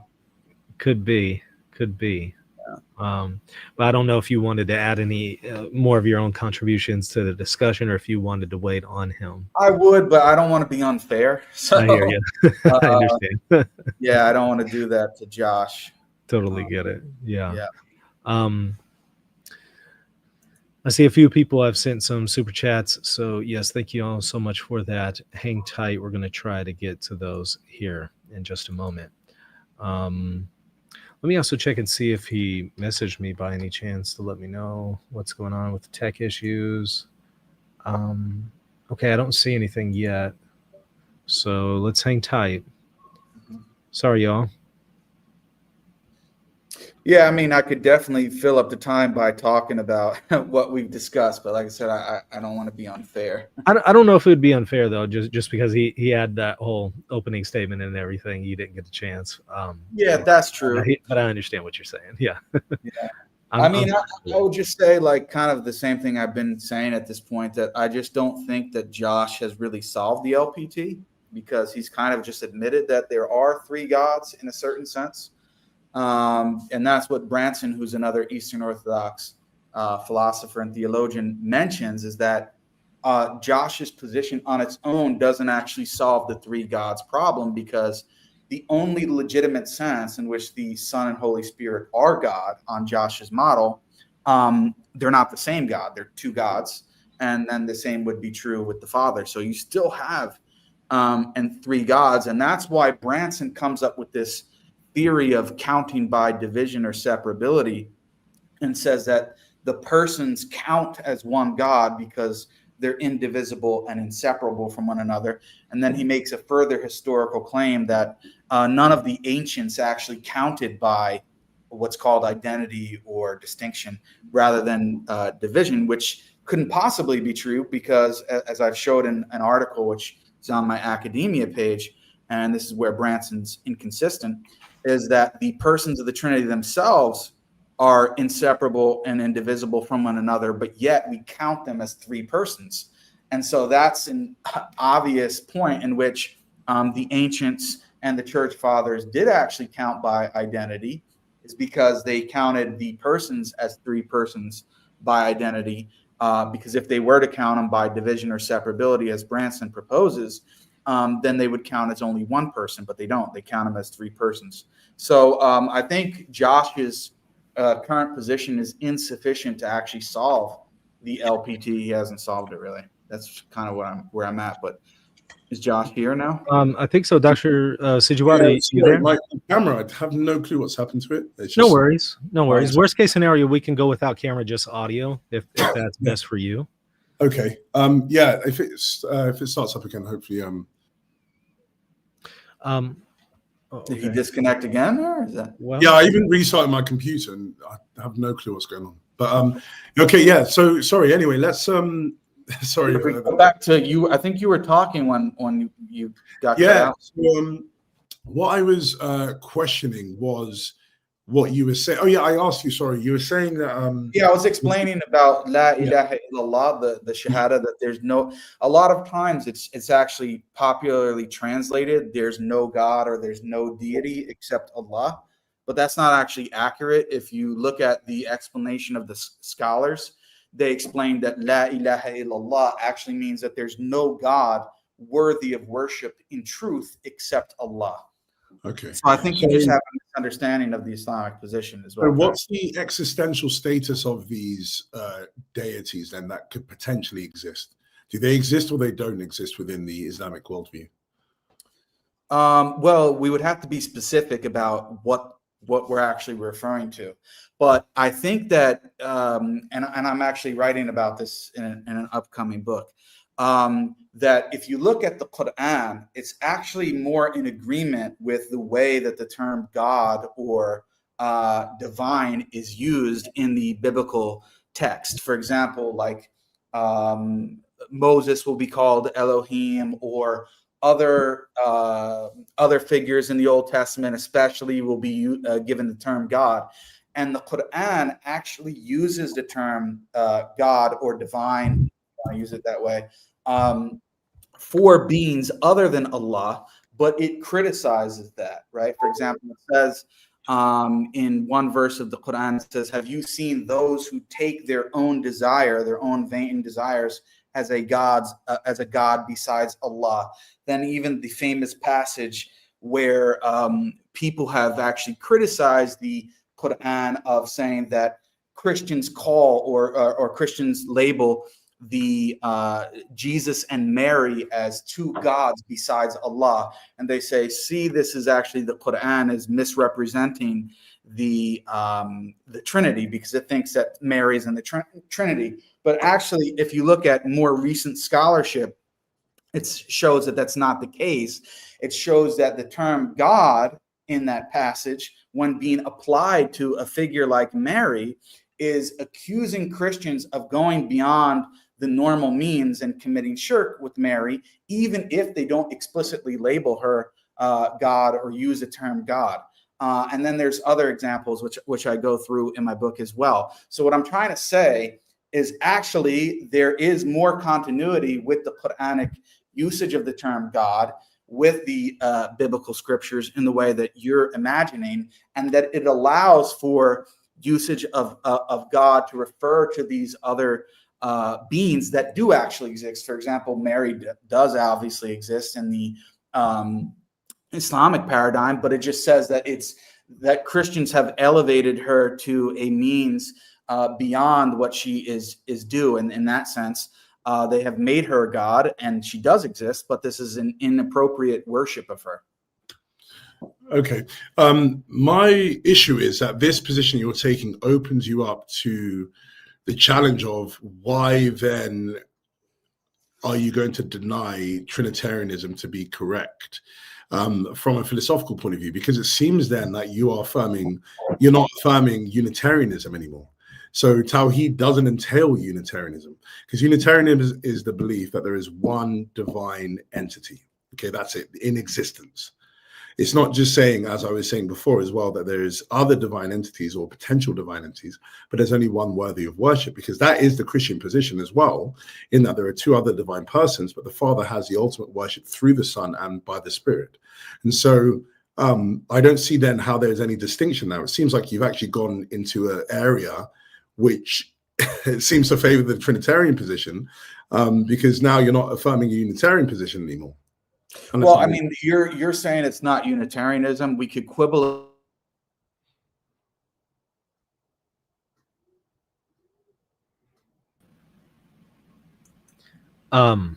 Hey, I'm still Yeah. here. Okay. All right, Jake. I think you froze on our Yeah. end because I don't know what's going on with he all of froze our, on your end too, right?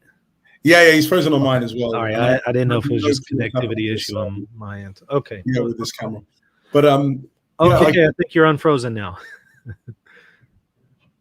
oh no, it's frozen again. Yeah, frozen again. Jake, Yeah. if you can hear us, it froze on you for about 10 seconds there, unfroze, and then refroze. So, so maybe try, if you can hear us, Jake, maybe try to disconnect and just come back into StreamYard and see if that fixes the issue. Sometimes it does. Yeah. Yeah, so I can just maybe state a few things Sure, until go he ahead. comes back. Yep. Yeah, so I mean, the main challenge that I'm raising, apologies about the camera again, I have no clue what's happened, but No worries. the main challenge that I'm raising is we haven't addressed, because okay, he's come back. Is it working now? Yep. Yeah, it's working now. Yeah. Okay, so I think my internet cut out there. Man. Yeah. So You I were don't know saying if you heard what I said, Josh. yeah, you were saying I was saying that it doesn't seem that Tawhid then entails Unitarianism, but it actually allows for divine plurality, which sort of favors more Trinitarian position, which I think is a commitment a Muslim wouldn't want to make.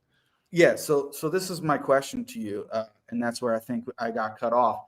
And what I've explained and how I explained what La ilaha illallah, the first part of the shahada, means, have you heard a Muslim explain it that way before? Yeah, I think I have heard that, but I've also seen Muslims be very, very adamant that they or they have a problem with divinity being given to other things outside of the one God, so Allah. And so if we predicate divinity to other entities outside of Allah, but we say Allah is the only one who's really worthy of worship and not the other ones, then I don't see how the argument for Trinitarianism, really gets off the ground for a Muslim, because we can just say tu quo crew and say you are, you're in the same position, because you hold to there being one being that's worthy of worship. We hold to one as well, in that the Father is the ultimate being of worship. The Son and the Spirit are the means by which we worship the Father. And you believe that Allah is the being who's worthy of worship. So, but then you also believe that there are possibly existing other divine entities. So then how are you ontologically any different for your commitments than a Christian? And so this seems just problematic for me, if you go to that position. Yeah, so I just want to read something, because a lot of people may be thinking, oh, Jake is just coming up with this on the fly, or this is just an ad hoc response, but it's not. I mean, Islam QA, if you've heard of it, if anybody really searches on Google, like a serious question about what Islam teaches, one of the first things that popularly come up is Islam QA, because they have a database of answering a lot of these questions, right? So, and I can send a link for this. This is from November 2000. It says, meaning of La ilaha illallah, Muhammadan Rasulullah. And here it explains, they respond to the question. It says, meaning of La ilaha illallah, bearing witness, La ilaha illallah, and that Muhammad is the messenger of God, is the first pillar of the 5 pillars of Islam. And the meaning of La ilaha illallah is that nothing worshipped is worthy of worship except Allah. It is a simultaneously a denial and affirmation. La ilaha is denial of all worship other than that of Allah. Allah is affirmation that all worship is for Allah alone without any partner. So what we would say in differentiating my position from your position, respectfully, is that you are worshiping 3 beings. You're worshiping the Father, you're worshiping the Son, you're worshiping the Holy Spirit. And we get back to the whole 3 gods and 3 entities that you're worshiping problem. Now, obviously, you're going to go back to what we discussed earlier, but that would be, and I'm happy to do it again, but that would be a reiteration of it. The point being is, I still have a way to distinguish myself from you, because you are worshiping from our paradigm. Respectfully, you're worshiping 3 entities. We're only worshiping 1. Okay. So how is your position any different from henotheism? In what sense? What do you mean? I mean, henotheism literally, by definition, is the worship of a single being or single God, but not the denial of the existence of other possible beings, divine beings. So it's henotheism. So you are saying that you worship one God, but you worship one God amongst the other gods. And so I don't see how your position is a strict monotheism that you're supposedly having to be committed to as a Muslim, because it's just henotheistic. No, the strict monotheism is that from our point of view, in terms of the worship that is due to God alone, in terms of the attributes that are due to God alone, in terms of the actions that are due to God alone, we only predicate that of one being. We don't deny that there are other entities which people wrongfully attribute those things to, like Christians. Well, then that's not the Judaic position. So and then falling back into discontinuity, because the Judaic position wasn't that these beings are false gods. They believed in the reality of these beings. So as I was saying to you in the presentation, so for example, Philo of Alexandria, who was a very prominent Jewish philosopher, he wasn't Christian at all, but Jewish philosopher. But he believed in logos theology. No, not Philo of Alexandria. No. You must be understanding a different. If you're talking about logos theology in the sense of the word, the logos being a part of Yahweh, he would have been the foundational element in which the Trinitarians derived. Which Philo are you speaking about? Just so we're clear. So Philo of Alexandria, the Jewish philosopher. So he was the proponent of theology. Well, I'll just clarify. So he was someone who was a precedent for the development of logos theology that you see then going into Christian Trinitarianism. But what I'm trying to say to you is his own understanding of his divine ontology, of things that exist within the divine realm, is that he believed that there were cosmological deities that were existing within the cosmological realm, that were existing and taking, that were having efficacy within the cosmological realm. Now that's more than what you are saying. You're saying that there is and I'm saying that my position was represented in Judaism as well. You're making it seem like Philo's position of these other entities which are divine or semi-divine beings or are go-betweens between the Most High God and creation, you're representing it as if that was the only position that existed within Judaism. Yeah, no. So what I'm trying to say to you is just the consider. Sorry, no. So what obviously there was. It wasn't it wasn't just a universally sort of grounded point of view that this was Philo's. Philo's view was everything that was shared by all the other. You're talking about the two powers in heaven. No. So just 1 second, please. So what I'm trying to say to you is that on the basis of the scholarship's consensus, so that's Paula Friedrichsen and others, is that within the worldview of Judaism, it was more than just the idea that all of these beings are false gods. What they were saying is that, there are these other gods that exist. And even some people like Heiser will go forward and say they made up something called a divine council. But who was the ultimate supreme being over above all these other possible deities was Yahweh. And that's why he's worthy of worship. So what I'm saying to you is that it's actually a little bit stronger than your own position. So there still is that discontinuity there in that sort of sense. So I'm saying, are there any people, within the Jewish tradition, did there exist scholars or Jewish groups who affirmed that these things existed, right, but did not actually give worship to them and did not view them in a positive sense? Oh yeah. So that's what I mean. That's the position, though. So but that's not the position. That's what I'm saying. That's not the position that you're explicating. Your position that you're explicating. Yes, it is. Then you're misunderstanding me. I'm saying these entities can exist, but they are not worthy of worship, and they are not viewed in a positive sense. For example, with Philo, as you're mentioning, it's not just that he was saying that, some people were attributing things to the logos or the word or these other entities. He himself was affirming it. He believed in it. Yeah. So what I'm saying to you is, positive or negatively viewed these deities, the key point of the Judaic worldview was that there were these other deities and there was grades of divinity. So there were deities who had supremacy in powers, who had supremacy in knowledge. So there wasn't this idea that all of the attributes of divinity are predicated upon this one entity that you call Allah. You would say that. You wouldn't go forward and say these other. Yeah, they did. You said in terms of a positive sense, it does make a relevant difference, whether it's positive or negative. Your question was, were there any? So what I was trying to say to you is that, of course, yeah, there would have been others who had negative viewpoints of these deities. But what I was trying to, but remember, you haven't defined what you meant by positive. Of course, all of them saw them. Just one second. All of them saw them negatively in the sense that the only one who's worthy of worship is God, is Yahweh, because He's the sole creator of all reality. And so all of these deities that exist, they only exist independent to Yahweh, or independence on Yahweh. So their positivity was in the sense that the only one who's worthy of worship is Yahweh, because He's the sole creator and sole ruler of all reality.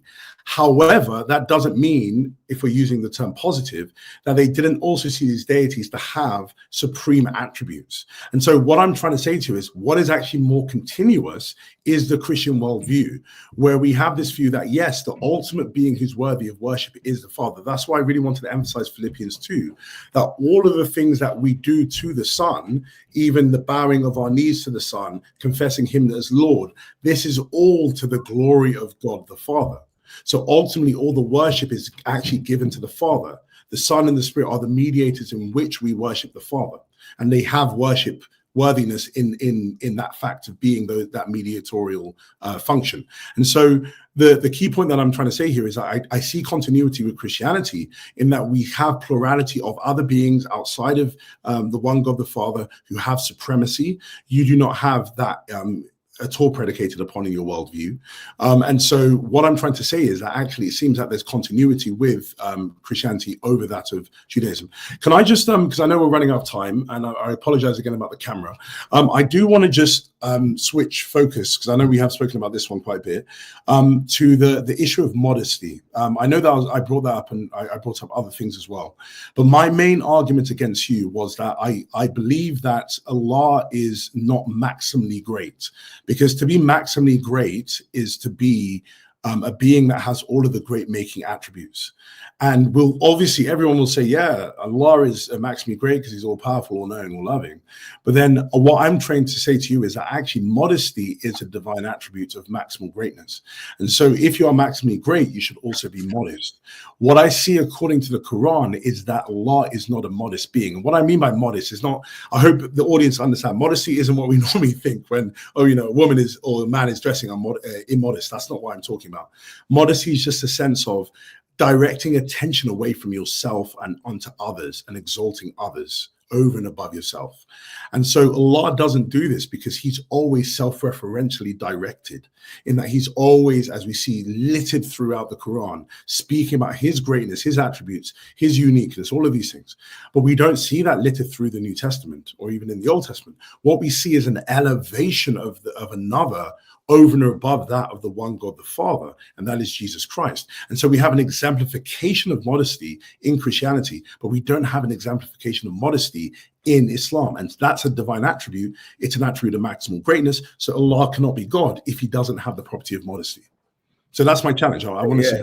So you're saying modesty is elevating someone else above yourself? No, I didn't say that. It's self-referential direction. So you really wrote down what you said, but go ahead.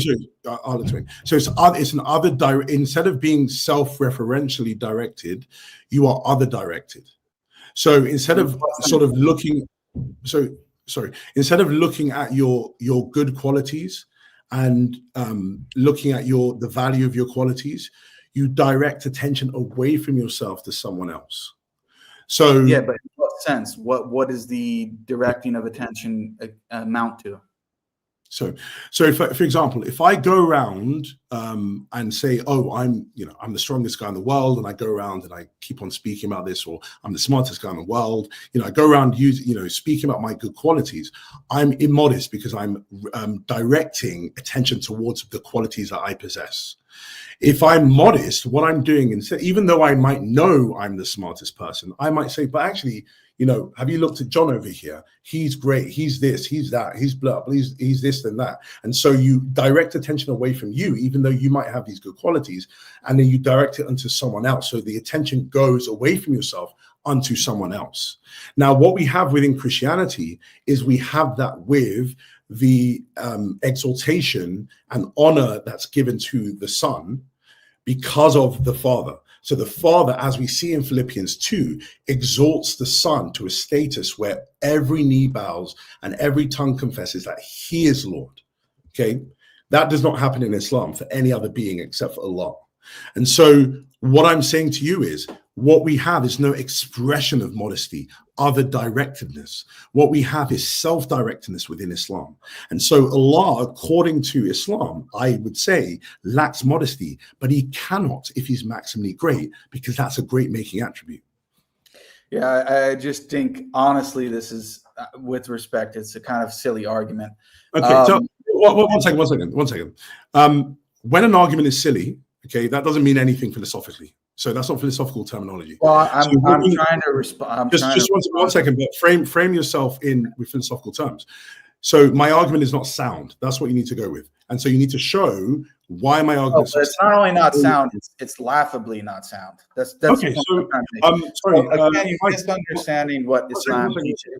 One second. So, Michael, can I get the arguments up again? Sorry, just so. You'll need to share the screen again because it's not showing me that option right now. So yeah, just go to present. But I just want to respond because. Yeah, go ahead. So when you say that Islam doesn't actually put focus on others besides Allah, of course it does. It does this over and over and over again with prophets and messengers of God. It elevates them to a status to where they are required to be followed in order to have a right standing with God, right? So that's a little bit different than Christianity, because in Christianity and the Jewish scriptures, it constantly belittles the prophets. It says that they commit idol worship, that they commit adultery, that they have all sorts of major sins that not only would negate them from being prophets or genuine messengers of God, but that you wouldn't even want to invite these people into your home. You wouldn't even want them around your own children. Whereas in Islam, it elevates the status of the prophets and messengers and requires obedience to them in order to be obedient to God. So yes, it does actually, the Quran and Islam actually do direct our attention to others besides God. For example, there's a well-known verse in the Quran which says, and I'll just read this very quickly. It says, "Say, O Prophet, say, O Muhammad, if you should love Allah, then follow me. So Allah will love you and forgive you of your sins. And Allah is forgiving and merciful." So actually, the Quran's position is that we must follow, love, and be obedient to the prophets that are sent by God in order to be in right standing with him. So that is a shifting of focus and attention on others besides Allah. Okay, so I believe the argument's just gone completely over your head, because what you said is just, if I'm honest, it doesn't apply anything to what is being said. Number one, you haven't taken on board, one second, you haven't taken on board the definition of modesty, and then you haven't actually shown a premise in this argument that's incorrect. So please, can you just look at the premises? Modesty, you literally said before, elevating someone else above yourself. One second. No, I can explain it to you again if you want, but have a look at the premises and show me, please, which one is incorrect. Show you which one of the premises is incorrect. As you know in philosophy, if God is a maximally great being, then God possesses modesty. Oh, so you don't believe that? That's hold on. How are you defining modesty? We've already gone through it. Okay, I can go through it again. I even spent a long time on this. So here's it defined here in that slide. I'll just give it to you again. Sorry, one second. Modesty. To be modest is to direct one's attention away from one's own good qualities and their value or importance. Yeah, and I just responded to that. When you said I didn't respond to that, I did. I went over how the Quran and Islam moves from constantly only mentioning the good qualities of Allah himself to referring to the good qualities of his creation. Yeah, Jake, one second. Let me speak to you. So when you're saying that didn't one remove second. it. I actually did. 1 second. You said that you have a problem with premise 1. How is that in what you just said? Not. I never said that. Okay, so what premise do you have a problem with then? No, I didn't say that I have a problem with premise 1. I started reading premise 1, and then I asked for your definition of modesty. Okay, so my question I asked you was, I agree with premise 1 or not. Yeah, so my question then was, which premise do you have a problem with? Because in philosophy, if you have a logically valid argument, you're committed to the conclusion unless one of the premises are false. I know this, Josh. I mean, I'm not going to be responded to like I'm a little kid. I know. No, I'm not meaning to at all. I'm just saying you haven't shown me which premise is wrong. So you can say something. We haven't gone through it yet. You keep interrupting. I've asked you. Okay, I've asked you. I'll just so let me read the premises and go through it. If God is maximally great, then God possesses modesty. I asked you to define modesty in the definition that you provided on the previous slide. I agree with that God is modest. So premise 1 is true. Premise 1. Premise 2, if God possesses modesty, then God's characteristic mode of self-revelation directs attention away from his own good qualities rather than repeatedly emphasizing them. I agreed with that as well. I explained that. 3, the Islamic conception, Tawhid, as expressed through the 99 names, portrays Allah as repeatedly and systematically emphasizing his own supreme attributes, demanding exclusive recognition, and focusing on his own greatness over 1,000 times in the Quran. Now, here's, I think, where we would disagree, because although, yes, premise 3 is true in the sense that in the Quran, the 99 names of Allah are mentioned, but the same thing is true in the biblical text, that God is mentioned as being supreme over and above others, while at the same time allowing for the space, at least in your own mind, for Jesus to be exalted. And I'm saying it's the same thing is true in Islam. Although premise 3 is true in the sense that it allows for the repeated recognition of Allah, it also does the same thing for other entities, such as God's prophets. Is premise 3 true or not? Because you haven't said it. I did. You said the Islamic conception. Hold on. The Islamic conception, as expressed through 99 names, portrays as repeatedly and systematically emphasizing his own supreme attributes, demanding exclusive recognition, and focusing on his greatness over 1,000 times in the Quran. The part that I'm disputing or disagreeing with is demanding exclusive recognition. That's false. Okay. So when we go, 1 second. So when we look at the 99 names, are these names predicated of any other being outside of Allah? Yes. So which ones? Pretty much all of the names are used of other entities in the Quran. For example, the Quran says, "Alaysa Allahu bi ahkamil hakimin," that Allah is the most just of the judges. He constantly puts himself in a comparison with others. He gives these names to other entities that are created entities. Where is any other entity called the most just? But you didn't specify that. I did. I asked you, are any of these other names, because remember the names are saying the most high, the great, the majestic, the all glorious, the praised. Are these go back to your actual argument. Yes. No, but 1 second. I'm asking this question first before you move on to. So I asked your argument actually is not even specifying. It doesn't. Yes, but I'm trying to show you. Well, 1 second, Jake. So I'm trying to show you how that is the case. I asked you first. Are these names, the 99 names, predicated of any other person? They're not predicated of Allah. Okay. So you said originally. Let me finish. Yeah. In the superlative sense. They're not predicated. Sorry, say that again. Created entities can have these names, but not to the maximal degree or sense that Allah does. Okay, good. So you wouldn't say any other entities called the greatest, yes? No. Outside of Allah. Okay, you wouldn't say any other ones called the most high, the majestic. No. You wouldn't. Correct. So correct. These are unique to Allah. Okay, yes or not? In the supreme sense. Correct. Yes, exactly as they're stated. Yes. Okay. So then let's refer back then to the argument. Yeah.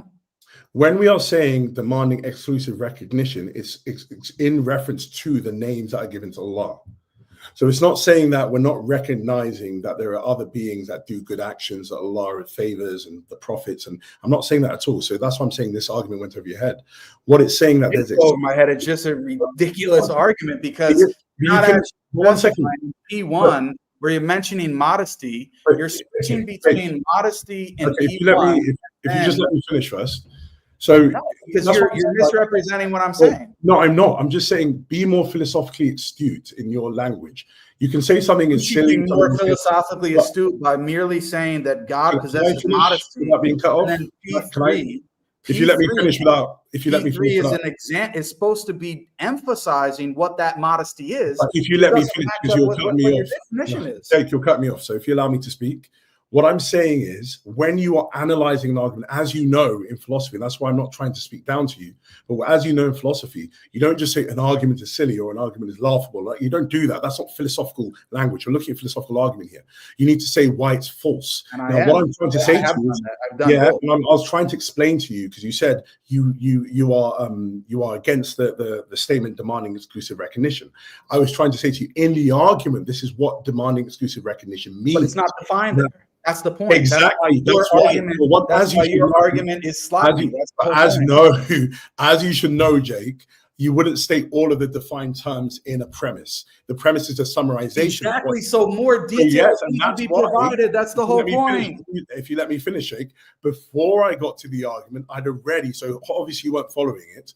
Before I went to the argument, I already defined my terms. I went through all of the examples, and then I stated the summarization of the points in an argumentative form. Right. So if P1 means God only possesses modesty if he gives his supreme titles to another being besides himself, then I disagree with that. But is that how I define modesty? Go with the terms. It is because you just went to premise 3. You just went to premise 3 and discussed. You just went to premise 3 and discussed the 99 names, and you said that it must be in terms of those supreme names or titles being given to another. Now, if you understand what I'm saying, you've gone to a different premise. So you've already it's directly related to the modesty claim. If you let me finish. That is an independent statement from premise 1. Premise 1 is define modesty as other directedness. That's what we're talking about. Yes, other directedness, which is not specific enough. That's the point. Okay, so sorry, the definition here of modesty, which is an accepted definition within the literature, is not, from your point of view, the correct understanding of modesty. Is not. No, I just showed you how your argument is silly, and you're proving the point here. But someone who is supposed to be astute in making logical arguments are making such a terrible mistake. You're saying that modesty is being used as simply other directedness. But then when you get to a further premise, which is related to that, it becomes more specific than mere other directedness. That's the point. Okay, can I have some time to speak without being cut off? You can. Okay. Okay. So, Jake, if I'm honest, don't be rude. Okay, we're gonna have a conversation. You're the one who started being rude, and then I am responding in kind. I'm gonna give you time to have this type of conversation with you. Don't be rude. Okay. Again, just you started off by being rude, and I responded in kind. This is not your sort of, clickbait time or whatever. You want to go and clip something. Just have a conversation. Nobody's clipping anything. Okay, good. When I'm talking, just stop talking, please. So you interrupted me first. Am I going to be able to speak? Thank you. So we looked at premise 1, and it says, if God is maximally great, he'll be modest. I then define what modesty is, and I have a full precisified definition here. To be modest is to direct one's attention away from one's own good qualities and their value or importance. Okay, that is what modesty is defined as. And also, I even showed, again, that's why I'm thinking you didn't actually look at the presentation, which I was giving to you. So again, a key feature is inattention to one's own good qualities, not dwelling on them or fixating on them. Okay. Have that in your mind, please, not dwelling or fixating on them. So that is what modesty is. When then I was going into the arguments, as we have that working definition of modesty, so we go to the first statement, the first premise. If God is a maximally great being, then God possesses modesty. That means other directness, which is more precisified as not focusing on your own good qualities or their value, and again having an inattention to them, not fixating on your good qualities. What counts as fixating on them? Can I finish, please? What counts as fixating on them? Can I finish, please? So that's Exactly. premise. Well, if you let me finish. So that's premise one. Premise two then is if God possesses modesty, then his characteristic mode of self-revelation is one that directs attention away from his own good qualities rather than repeatedly emphasizing them. You said you agreed with that premise. Then I was going, and this is now independent of modesty. Modesty is not mentioned in this premise. That's why I'm saying I don't understand why you're bringing modesty into this premise. What this is just saying is the Islamic concept of Tawhid, as expressed through the Quran, focuses on the uniqueness of Allah as expressed by his 99 names. And Allah does not share his names in the superlative, as you said, with any other being. Negate P1. And so he demands exclusive recognition of his unique qualities. Does P3 negate P1? How does that, sorry? Is if I affirm P3 that Islamic conception of Tawhid, as expressed through the 99 names, portrays Allah repeatedly and systematically, emphasizing his own supreme attributes, demanding exclusive recognition and focusing on his own greatness over 1,000 times in the Quran, is that a negation of God possessing modesty? Oh, yes. That's how the argument exactly. is. So that's how it's related, sir. Yes. But as you should know, that's not saying yes, but what you're countering is the conclusion. You're not countering the premise. So that's why I am. You have no clue what you're doing. Yes, I am. I'm saying, if you let me finish, what you are having a problem with is the conclusion that's derived from. I didn't even see the connection between P3 and P1 in your own argument. What are you talking about? So obviously I have, or I wouldn't get to the conclusion that I did. Can you see here? P3 is the negation of God's modesty, according to you. That's why it's relevant to modesty. Yes. So if you get to the conclusion, that's what it is. But you're not understanding how philosophical arguments work. This premise 3 is independent of premise 1. When you bring them together, you then derive the conclusion. You should know this. This is literally ABC of philosophy. Okay. Exactly. And you don't even understand your own argument. So I'm saying you have no educate you on your own argument. So, unfortunately, you don't. So then, anyways, what my problem I have with you is that you said you are fine with premise 1, you are fine with premise 2, then premise 3 you had a problem with. Then I had to go and show you what I meant by demanding exclusive recognition. It's that he is exclusively recognized for his attributes. No one else shares those attributes. Have you got a problem with that? Exactly. So demanding it's God's modesty, I reject. Well, one second. Before you do that, just premise 3. Do you demand? Because I already responded to you several times now. Now, do you? Okay, then listen to the question, because you've obviously not understood the question. Demanding exclusive recognition. Again, listen, bro. I'm going to tell you this. I'm going to tell you this straight up. You're not going to keep talking down to me and talking this way. Otherwise, we could just end the conversation. I have no need for you to try to sit in the chair as if you're high and mighty and you're going to teach me about how logical arguments are working and I'm not following and I'm not listening. I don't have time for that foolishness. Okay. Now I ask you this, Jake. The reason why I've said any of those things to you, and I didn't say anything that was insulting, anything that was rude. Yes, you did. You started off with using insulting language, and then when I responded accordingly, you got your panties in a bunch. That's exactly what happened. Is it possible to finish?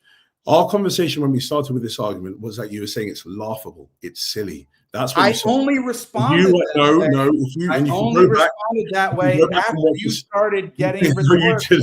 You can go back and watch this if you want. You can go back and watch it. You will see that you were rhetorical. Okay.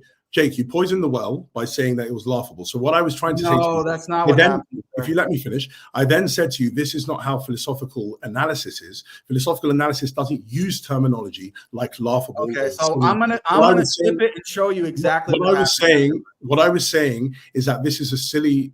Look, you are going to clip stuff. So this is. I'm going to show you that you're not representing what happened. What I was saying to you is my whole thing was let's speak philosophically. That's what I was trying to say to you. Don't use terms like silly. Exactly, laughable. and if you're going to get rhetorical, then I'm going to get you imagine if I was writing an article, I was writing a journal article and I said, "Oh, this argument is silly. This argument is laughable." No, you don't speak in that way philosophically. You say it's unsound, given its validity. Then you're not going to. I can do both at the same time. I can. So so that's what I was saying, because I haven't said anything that you said is yes, silly. you did. You did prior to that. I think I'd never use the term silly. I think your henotheism is like that. I think all of the things that you I don't affirm henotheism. I haven't. You affirm 3 gods, and it's laughable. How about that? So anyways. Exactly. What I was trying to say to you, Jake, if you were buried by your own friend Branson, you had no response to the fact that you actually worship 3 gods. It was demonstrated on a clear silver platter. Demonstrated in what way, Jake? Exactly. I showed. We can go back.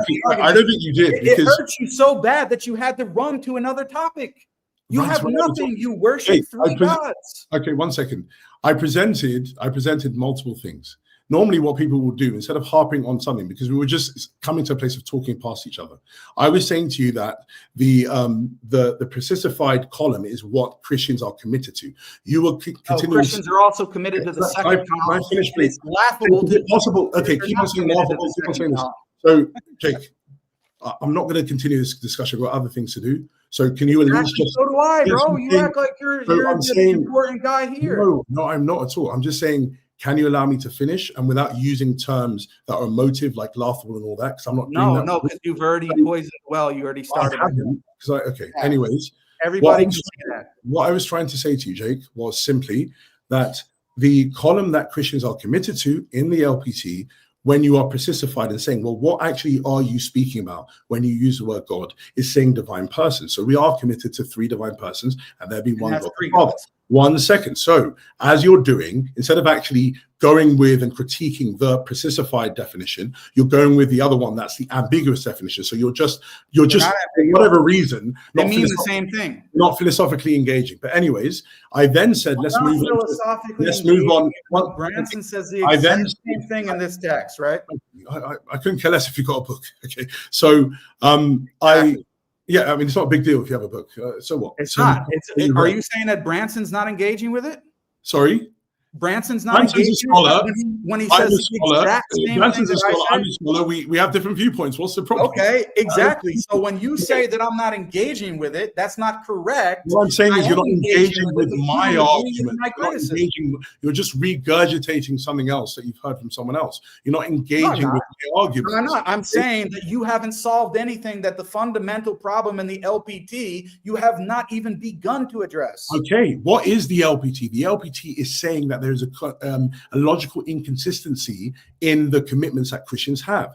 They are saying the Father is God, the Son is God, the Spirit is God, yet there is one God.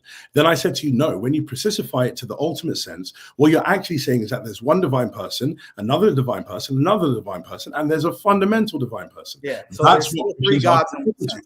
So the LPT has been dealt with. Moving on. Then I said to you, in one sense. Then we moved on to the historical conversation. You were then saying Islam has continuity with Judaism. I said to you it didn't. And the only way that you were able to commit that is holding to henotheism. I don't hold to henotheism. You're again misrepresenting me. Is going to say that you don't even have continuity with your own church fathers. You even said, 1 second. You don't even have continuity with your own church fathers. They don't even preach the Trinity. 1 second, Jake. When I said to you that laughable that you would talk about continuity. When I said to you about Unitarianism, you dismissed it. So I was saying to you, well, are you Unitarian or not? You didn't commit to Unitarianism. No, I didn't say that. I said that I don't agree. Do you commit to Unitarianism then? I don't agree with your definition. Do you commit to Unitarianism? I do not agree with your definition of Unitarianism. That there is only one divine person. No, I believe there's only one divine person. Okay, so you're a Unitarian then? Yep. In that way, but then you oscillate between that and saying, oh, there could be an existence of these other entities which people falsely declare as deities. But that's not what it's all. Again, I just think all of this went over your head. Okay? No, I think all of it went over your head, sir, because from the moment when you couldn't prove that you don't worship 3 gods, then the rest of it went downhill for you. Anyway, I've enjoyed speaking to you. I'm sad that it went into this sort of exactly. I'm sad that you got sort of thing, because I think instead of showing Jake, I mean, instead of showing rhetorical, and then I had to one up you in your rhetoric because you're not used to debating this way. So you shouldn't have tried to do it. Don't crash out. Just have a little break. Okay, have a breather. No, why don't you have a breather? I'm fine. Understand that you could not actually get away from the fact that you worship three gods in your apology. You keep on going to a point. We were talking about modesty now. You weren't able to show the argument to be unsound. I already defined the premise for you. I showed you how you don't even understand your own argument. You didn't even understand your own argument. Go through the video again, and you I don't need to go through the video again. You said need to stop rambling on and trying to use rhetoric. You keep on going three gods. That's what you've done. You read one book, and that's all now you're using. I only read one book, right? That's what you couldn't bring up this book. Oh my God, I only read one book. I wrote a whole article on the topic. Great. That's great for you. I'm happy. Exactly. So it has nothing to do with reading one book. I'm saying you keep on deciding. On the fundamental point, you still haven't solved. Okay. You had over 5 years to solve this. Remember when I buried you in our first debate, and then you had to change your position? Jake, man. Oh my God, what happened there, Josh? You admitted to me in your own DMs, right? Have a nice Snickers bar. Have a nice Snickers bar. Exactly. Hey, do you remember? Do you remember? No, what is it? Sorry, Michael. I don't know what's going on now. I think Jake is just. Yeah, no problem. And I don't know if y'all wanted to maybe just take a few minutes. Yeah, I don't know. I don't know what's going on, because he got angry. He got angry about an argument, and then I was trying to tell him premise free, because the problem that we had was he committed. He said premise 1's fine, premise 2's fine, and then premise 3 he said he has a problem with that because of exclusive recognition to Allah.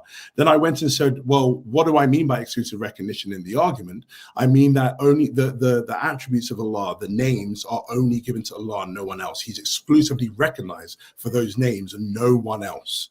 And so Allah is given the ultimate glory. Now, I don't think any Muslim will say that that's wrong, what I've said. So I have a problem with Jake saying he's not then committed to premise 3. If he is committed to premise 3, that then leads to the conclusion that he then doesn't have modesty, Allah, according to the argument. So I don't know what's happening here, but then he crashed out and then just threw everything, like, I don't know what's going on. But anyways, I've had fun. I do have to rush. Thanks, Jake, for anyway engaging up until this point. Thank you so much for coming on. I know we kept you over. I apologize for that. You're always, of course, welcome to come back if you would like to do more. Sorry to keep you over there, though. I know you have to head out. You're a little past time, so I totally understand.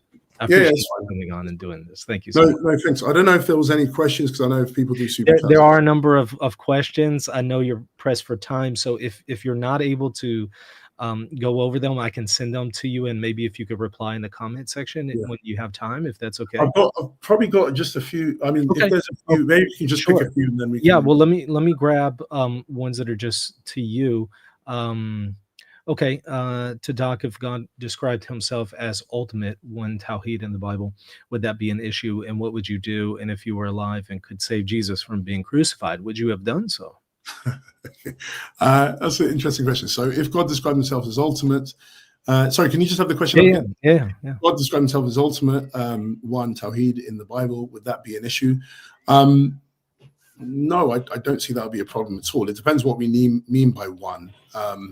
Because we do believe that the Father is unique in the sense that he is the unbegotten one, and then he's a source without source. All things ultimately stem from him, so he's unique in that sense. But that's not relative to his divinity, in that he shares the totality of his divinity with the Son and Spirit. So if we're talking about one in the sense of being unique in a certain sense, then that's not a problem. So then the second question, if you were alive and could save Jesus from being crucified, we would have done so. I don't think so, given what I know now. That the theological implications of his death, but I would have maybe been a little bit worried that my Messiah is being crucified. So at the time, it might have been a thought that I had in my mind. But I think theologically, I would reflect back and say no, because of the efficacy of the crucifixion. Do you have time for just a few more, and then I'll? Yes, I do. Yeah. Okay. I've been called a heretic for describing Jesus and the Holy Spirit as divine, and only the Father is God. Am I a heretic, or what am I? I feel lost.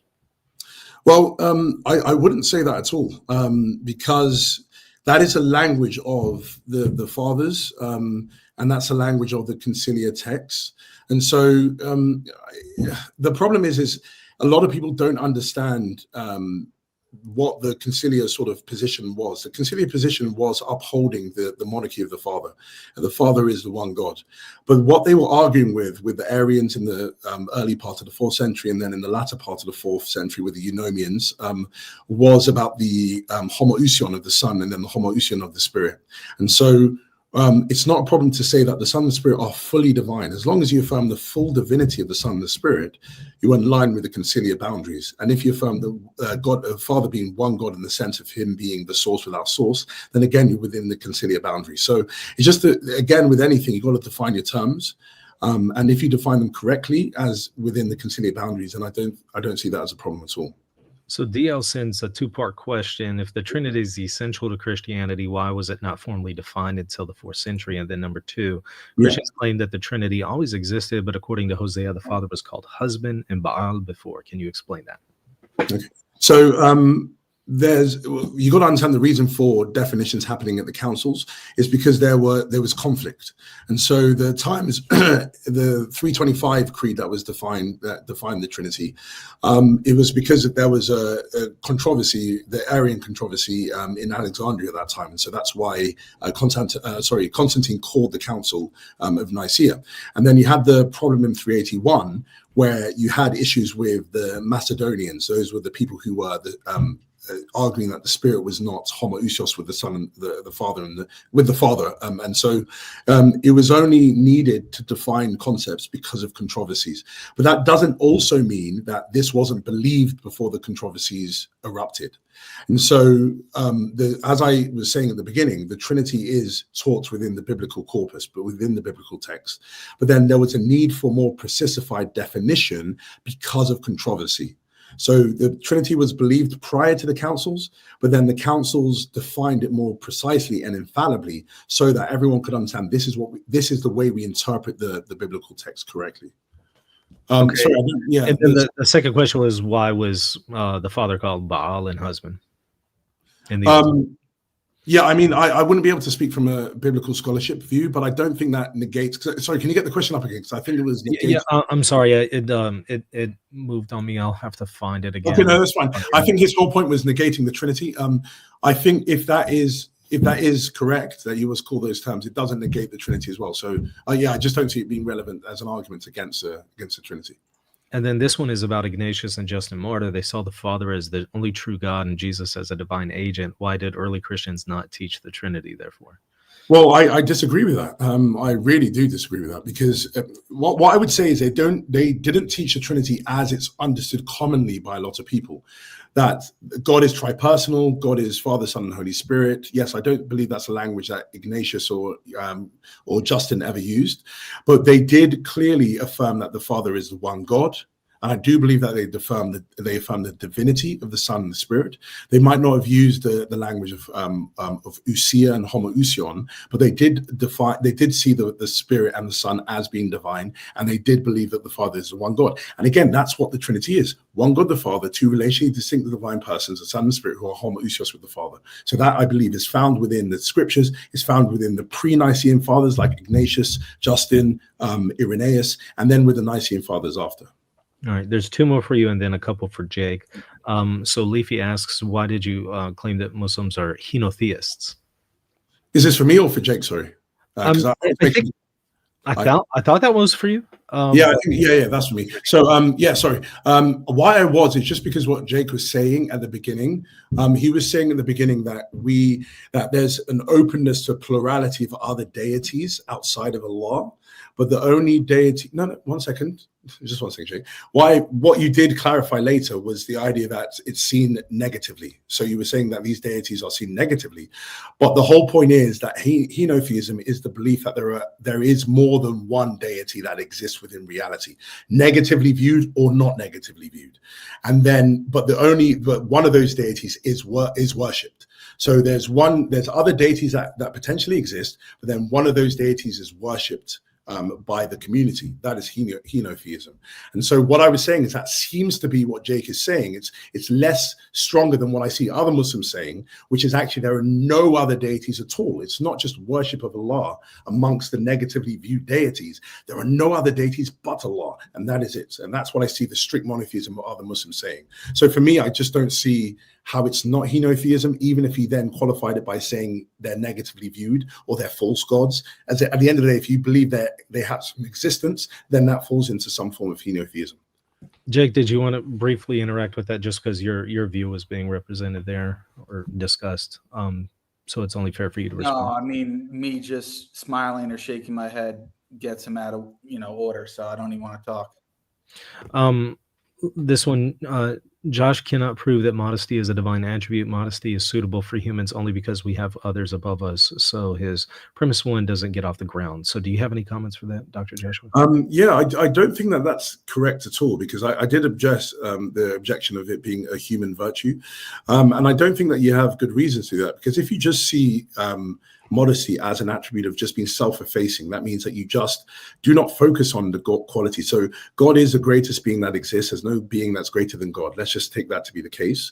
But then instead of God just harping on about his greatness, I'm the most powerful, the most strongest, I'm the greatest, the unique, just talking about it all the time, that wouldn't be a modest attitude. A modest attitude is just where, even though you possess these things, and even though you know that you are the greatest, you just direct your attention away from yourself to others.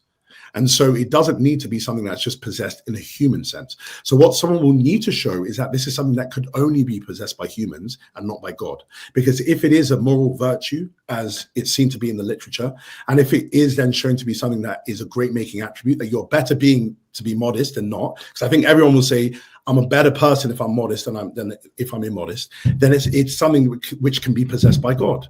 And so I would see that it's ad hoc if you limit it and say modesty can't be possessed by God, only by humans, but then power can be possessed by God and knowledge can be. 3 more came in for you. Do you have lightning round? Yeah, I can still go. Okay. All right. And Jake, we'll get to yours here in just a second. I just have one question for Josh before we leave. Go ahead. Oh, okay. Absolutely. Yeah. Did the earliest companions and disciples of Jesus hold a heavily philosophical understanding of God that aligns with the later Trinitarian formulations articulated by the post-Nicene Church Fathers? No, I wouldn't say that they had the same philosophical framework or concepts that they were using, but that doesn't negate from the actual substance of what they were teaching was the exact same thing. It's just that we were able, through development of our philosophical categories at Nicaea, to be able to use language that was more precise to deal with the problems that were being raised by Arius, Eunomius, and others. So yeah, I would say they might not have had the same philosophical understanding or concepts, but the same substance of there being one God and 2 relationally distinct divine persons who are of the same nature as God was affirmed by them as it was affirmed by the Nicene Fathers. Okay. And do you believe Jesus is created in a sense, as did the early church fathers, derived from Proverbs 8:21? His human nature is, yes. Okay. And then Dean responds, do you believe in 3 gods in a sense? I mean, my problem, what I was just trying to say to you is the LPT, just if people can understand this properly, is an internal critique. So it needs to be how we use those terms. Like, for example, if I was critiquing the shahada that Jake brought up, and I started saying, no, but I believe that it's not just worship of Allah, but it's actually belief just in Allah and no other deities. You'll say, no, like he said, no, the scholarship has shown that actually the focus was on worship, not on just existence, belief in existence. So I can only critique it based upon the categories that are actually being used by the community.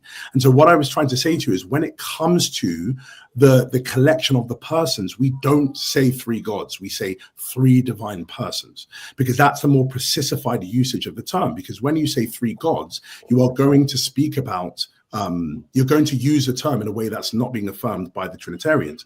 The Trinitarians are affirming there is one God, the Father, and there are 2 divine persons, the Son and the Spirit. And so when we say there is one God, that when we use the word God, we're only saying there is one of those things in the Trinity. When we speak about them singularly, you can speak about the Son being God, the Son being the Spirit being God, but we're just referring to their divinity.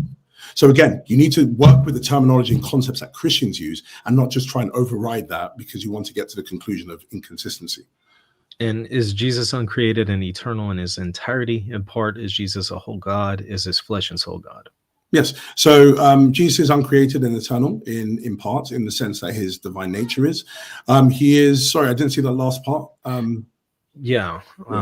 Sorry, I've So, already moved it. no, it's fine. So what I understood, he's uncreated. Yes, he's uncreated in his divine nature. His human nature is created. It's something that he assumed and began to possess at a certain point in time.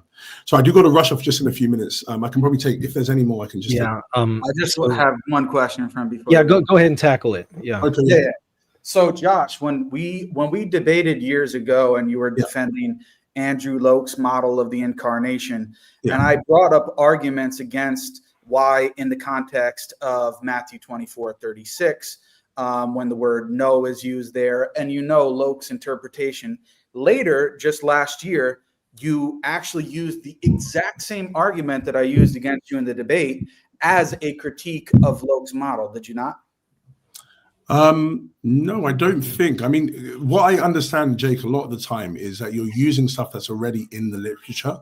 So it's not like you're coming up with them yourself. So it's just something which is. I didn't claim that. That's not what I said. Yeah. So 1 second. So actually, if you read my work where I actually critique Locke, I bring up Oliver Crisp, who was forwarding the same problem that you raised.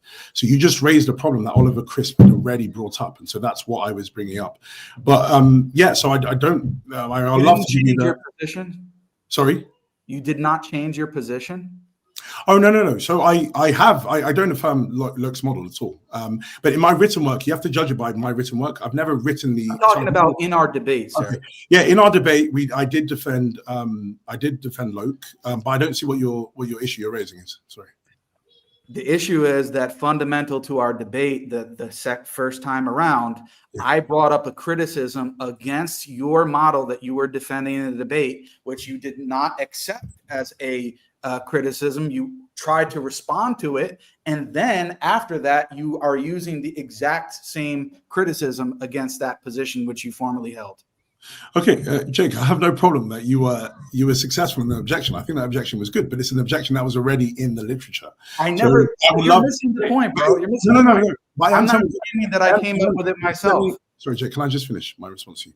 So, I was happy to change my position because I think that it wasn't just that objection that I think was good. I think there was other points, and my issue was I just felt that I had another model that was better that I myself had formulated over and above Locke. So that's the reason why I changed my position. But it wasn't just because of one single objection. That wouldn't work with the way that I normally operate. It would be multiple objections that show it to be unsound. I think, Jake, I think in your debate, that objection that you brought to Locke's thing is good, but it's something which has been for some time defended in the literature. Yeah. Of course. So just to be clear, the objection that I made against the model that you were defending in our debate on the incarnation was a sound objection that existed in the literature, which I also brought out in the debate, which you later agreed was a sound objection against the position. Yeah, I don't see what the problem with that is. No, it's not a problem. What's the point of your question? It's in the sake of honesty that if people actually changed your position and things that they were saying and defending in a debate, that they should be open and public about it. And that's what I'm inviting you to. I think out of all philosophers of religion, I'm the most open about changing position. Okay, so then why would you? I don't see what the problem is. I've never said I don't change positions. I think I go with the evidence and with the arguments. So wherever the arguments and evidence I see are good, that's why I change my positions on. So yeah, I don't know why we're even speaking about this. I've never said that. I'm only inviting you to publicly say what you just did, and you did. You admitted that it was a sound objection that I brought against you, and you later recognized it and changed your position. I'll specify what you did. It was a sound objection that Oliver Crisp had formulated that you had used in a debate, and yes, based upon that objection, I think it's a good reason to not hold to Locke's model. I don't see what the problem is. No, there's no problem, sir. The only point that I'm inviting you to do.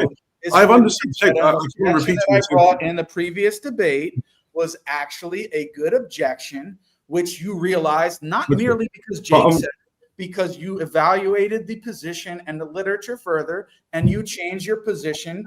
Jake, if I'm honest, I completely forgot that you even brought that up when I was writing the paper. But I'm grateful. I'm grateful for that. Of course, I'm not saying it had anything to do with the paper.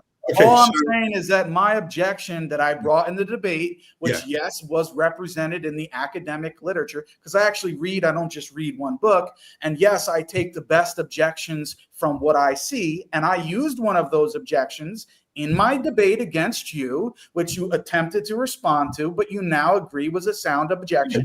I have no problem. That's good. That's good. That's all I said. Yeah, I have no problem. I don't know what more you want me to say. I've said okay. There's nothing else to say, but I think that it's honest. I think it's good and honest to admit that publicly. I've changed some of my own positions and some things that I've presented in the past that I would be happy to say that I no longer hold those positions. I'm happy for you, but yeah, I just don't see the relevance of this. But because I don't think you brought any. The point is that you lost the first debate. That's the point.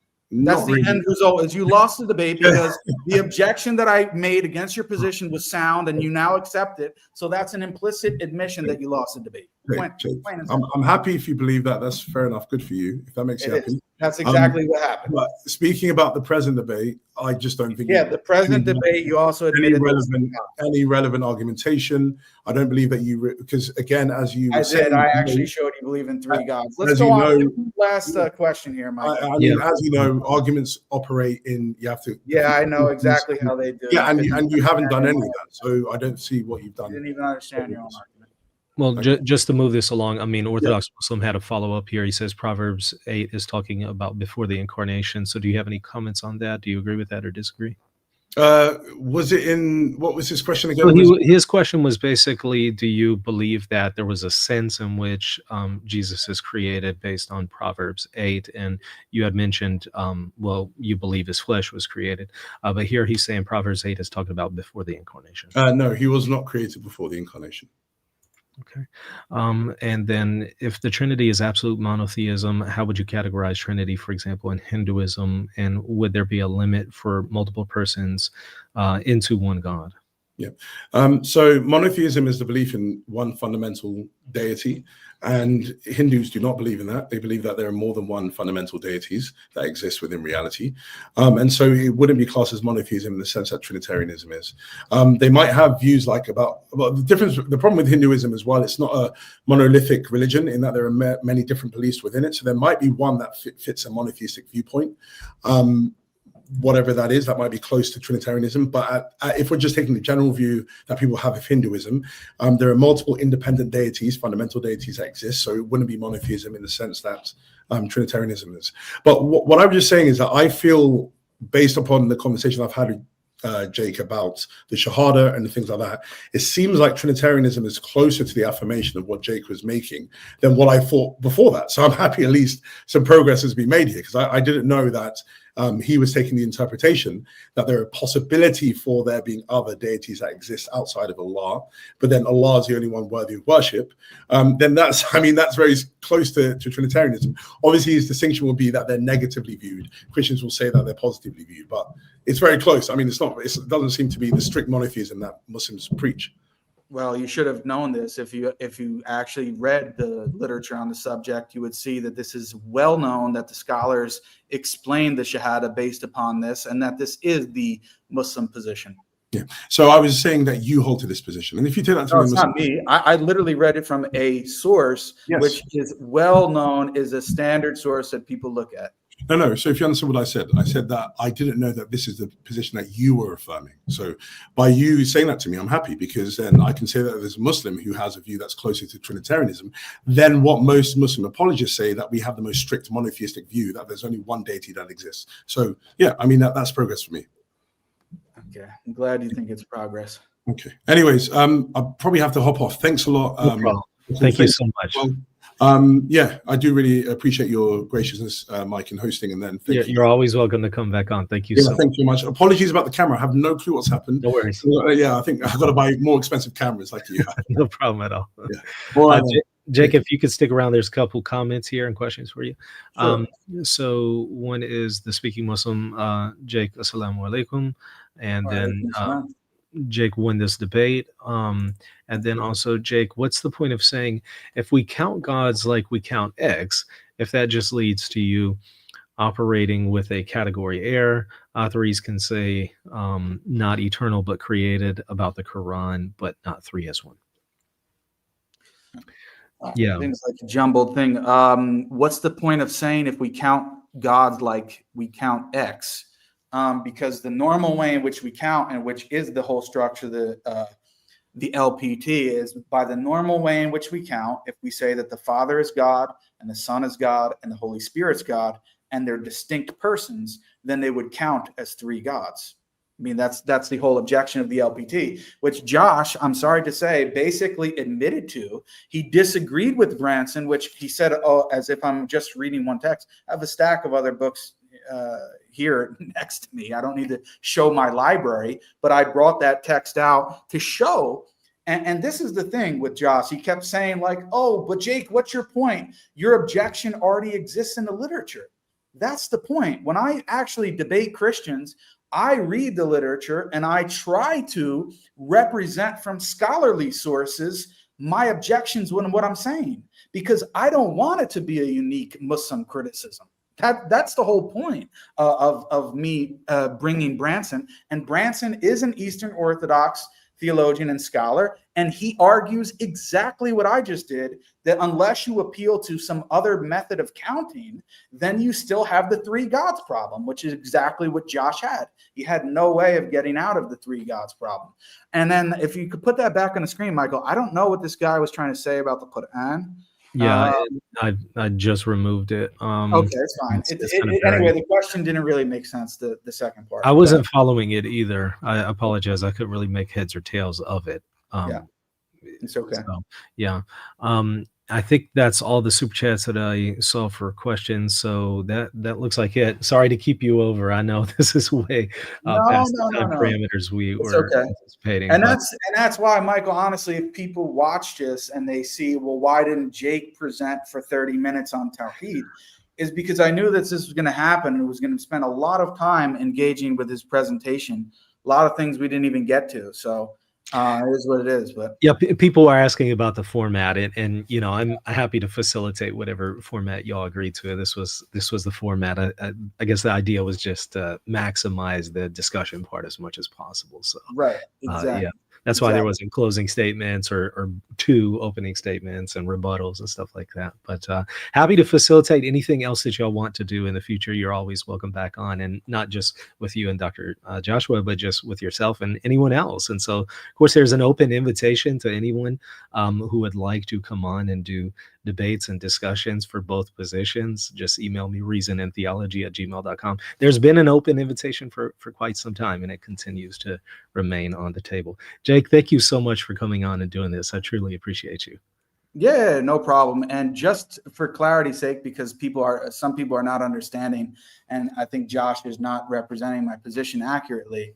When I say that we believe that there are other quote unquote deities, what I'm saying is there are people who declare other things as deities besides Allah. We believe that they exist, but we don't believe that they're actually gods. For example, the Quran accuses Christians of deifying Mary and making her a god besides Allah. The Quran also accuses of Jews and Christians as making monks and rabbis as lords besides Allah, but they don't actually necessarily declare them lords or gods. But the Quran is accusing Christians, Jews, and other groups as deifying things that truly do exist and making them into gods, sometimes explicitly in the case of Jesus, sometimes implicitly by ascribing certain things to them that only are due to God.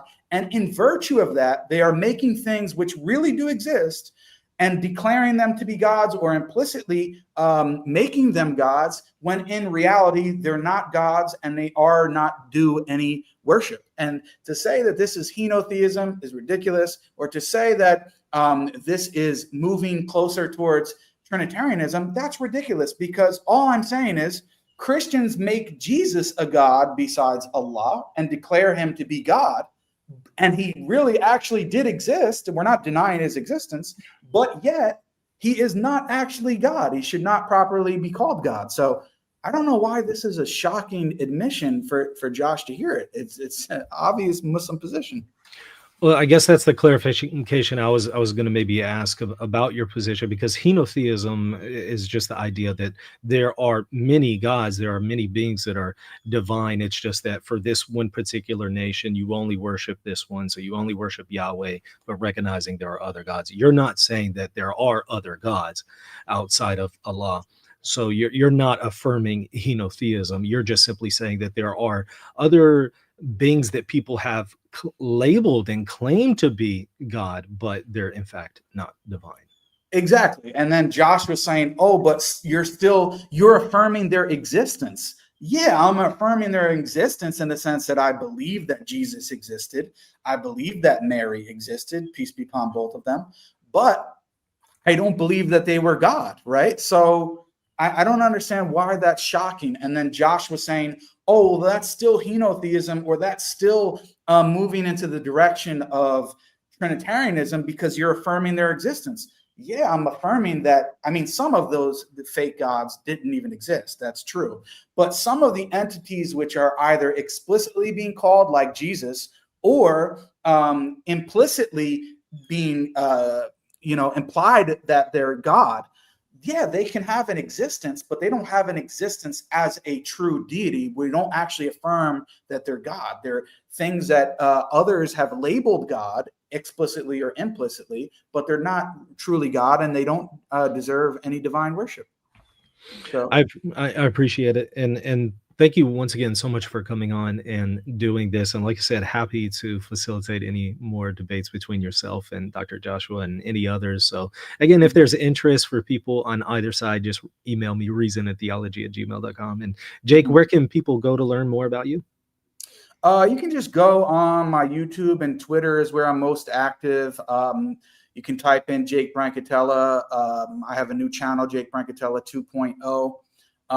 So you can go there. I have an academia page where I've actually written an article on this subject of the LPT. And I actually did bring a unique objection that's not represented in the literature against Bill Branson's position, which Josh seems to agree with.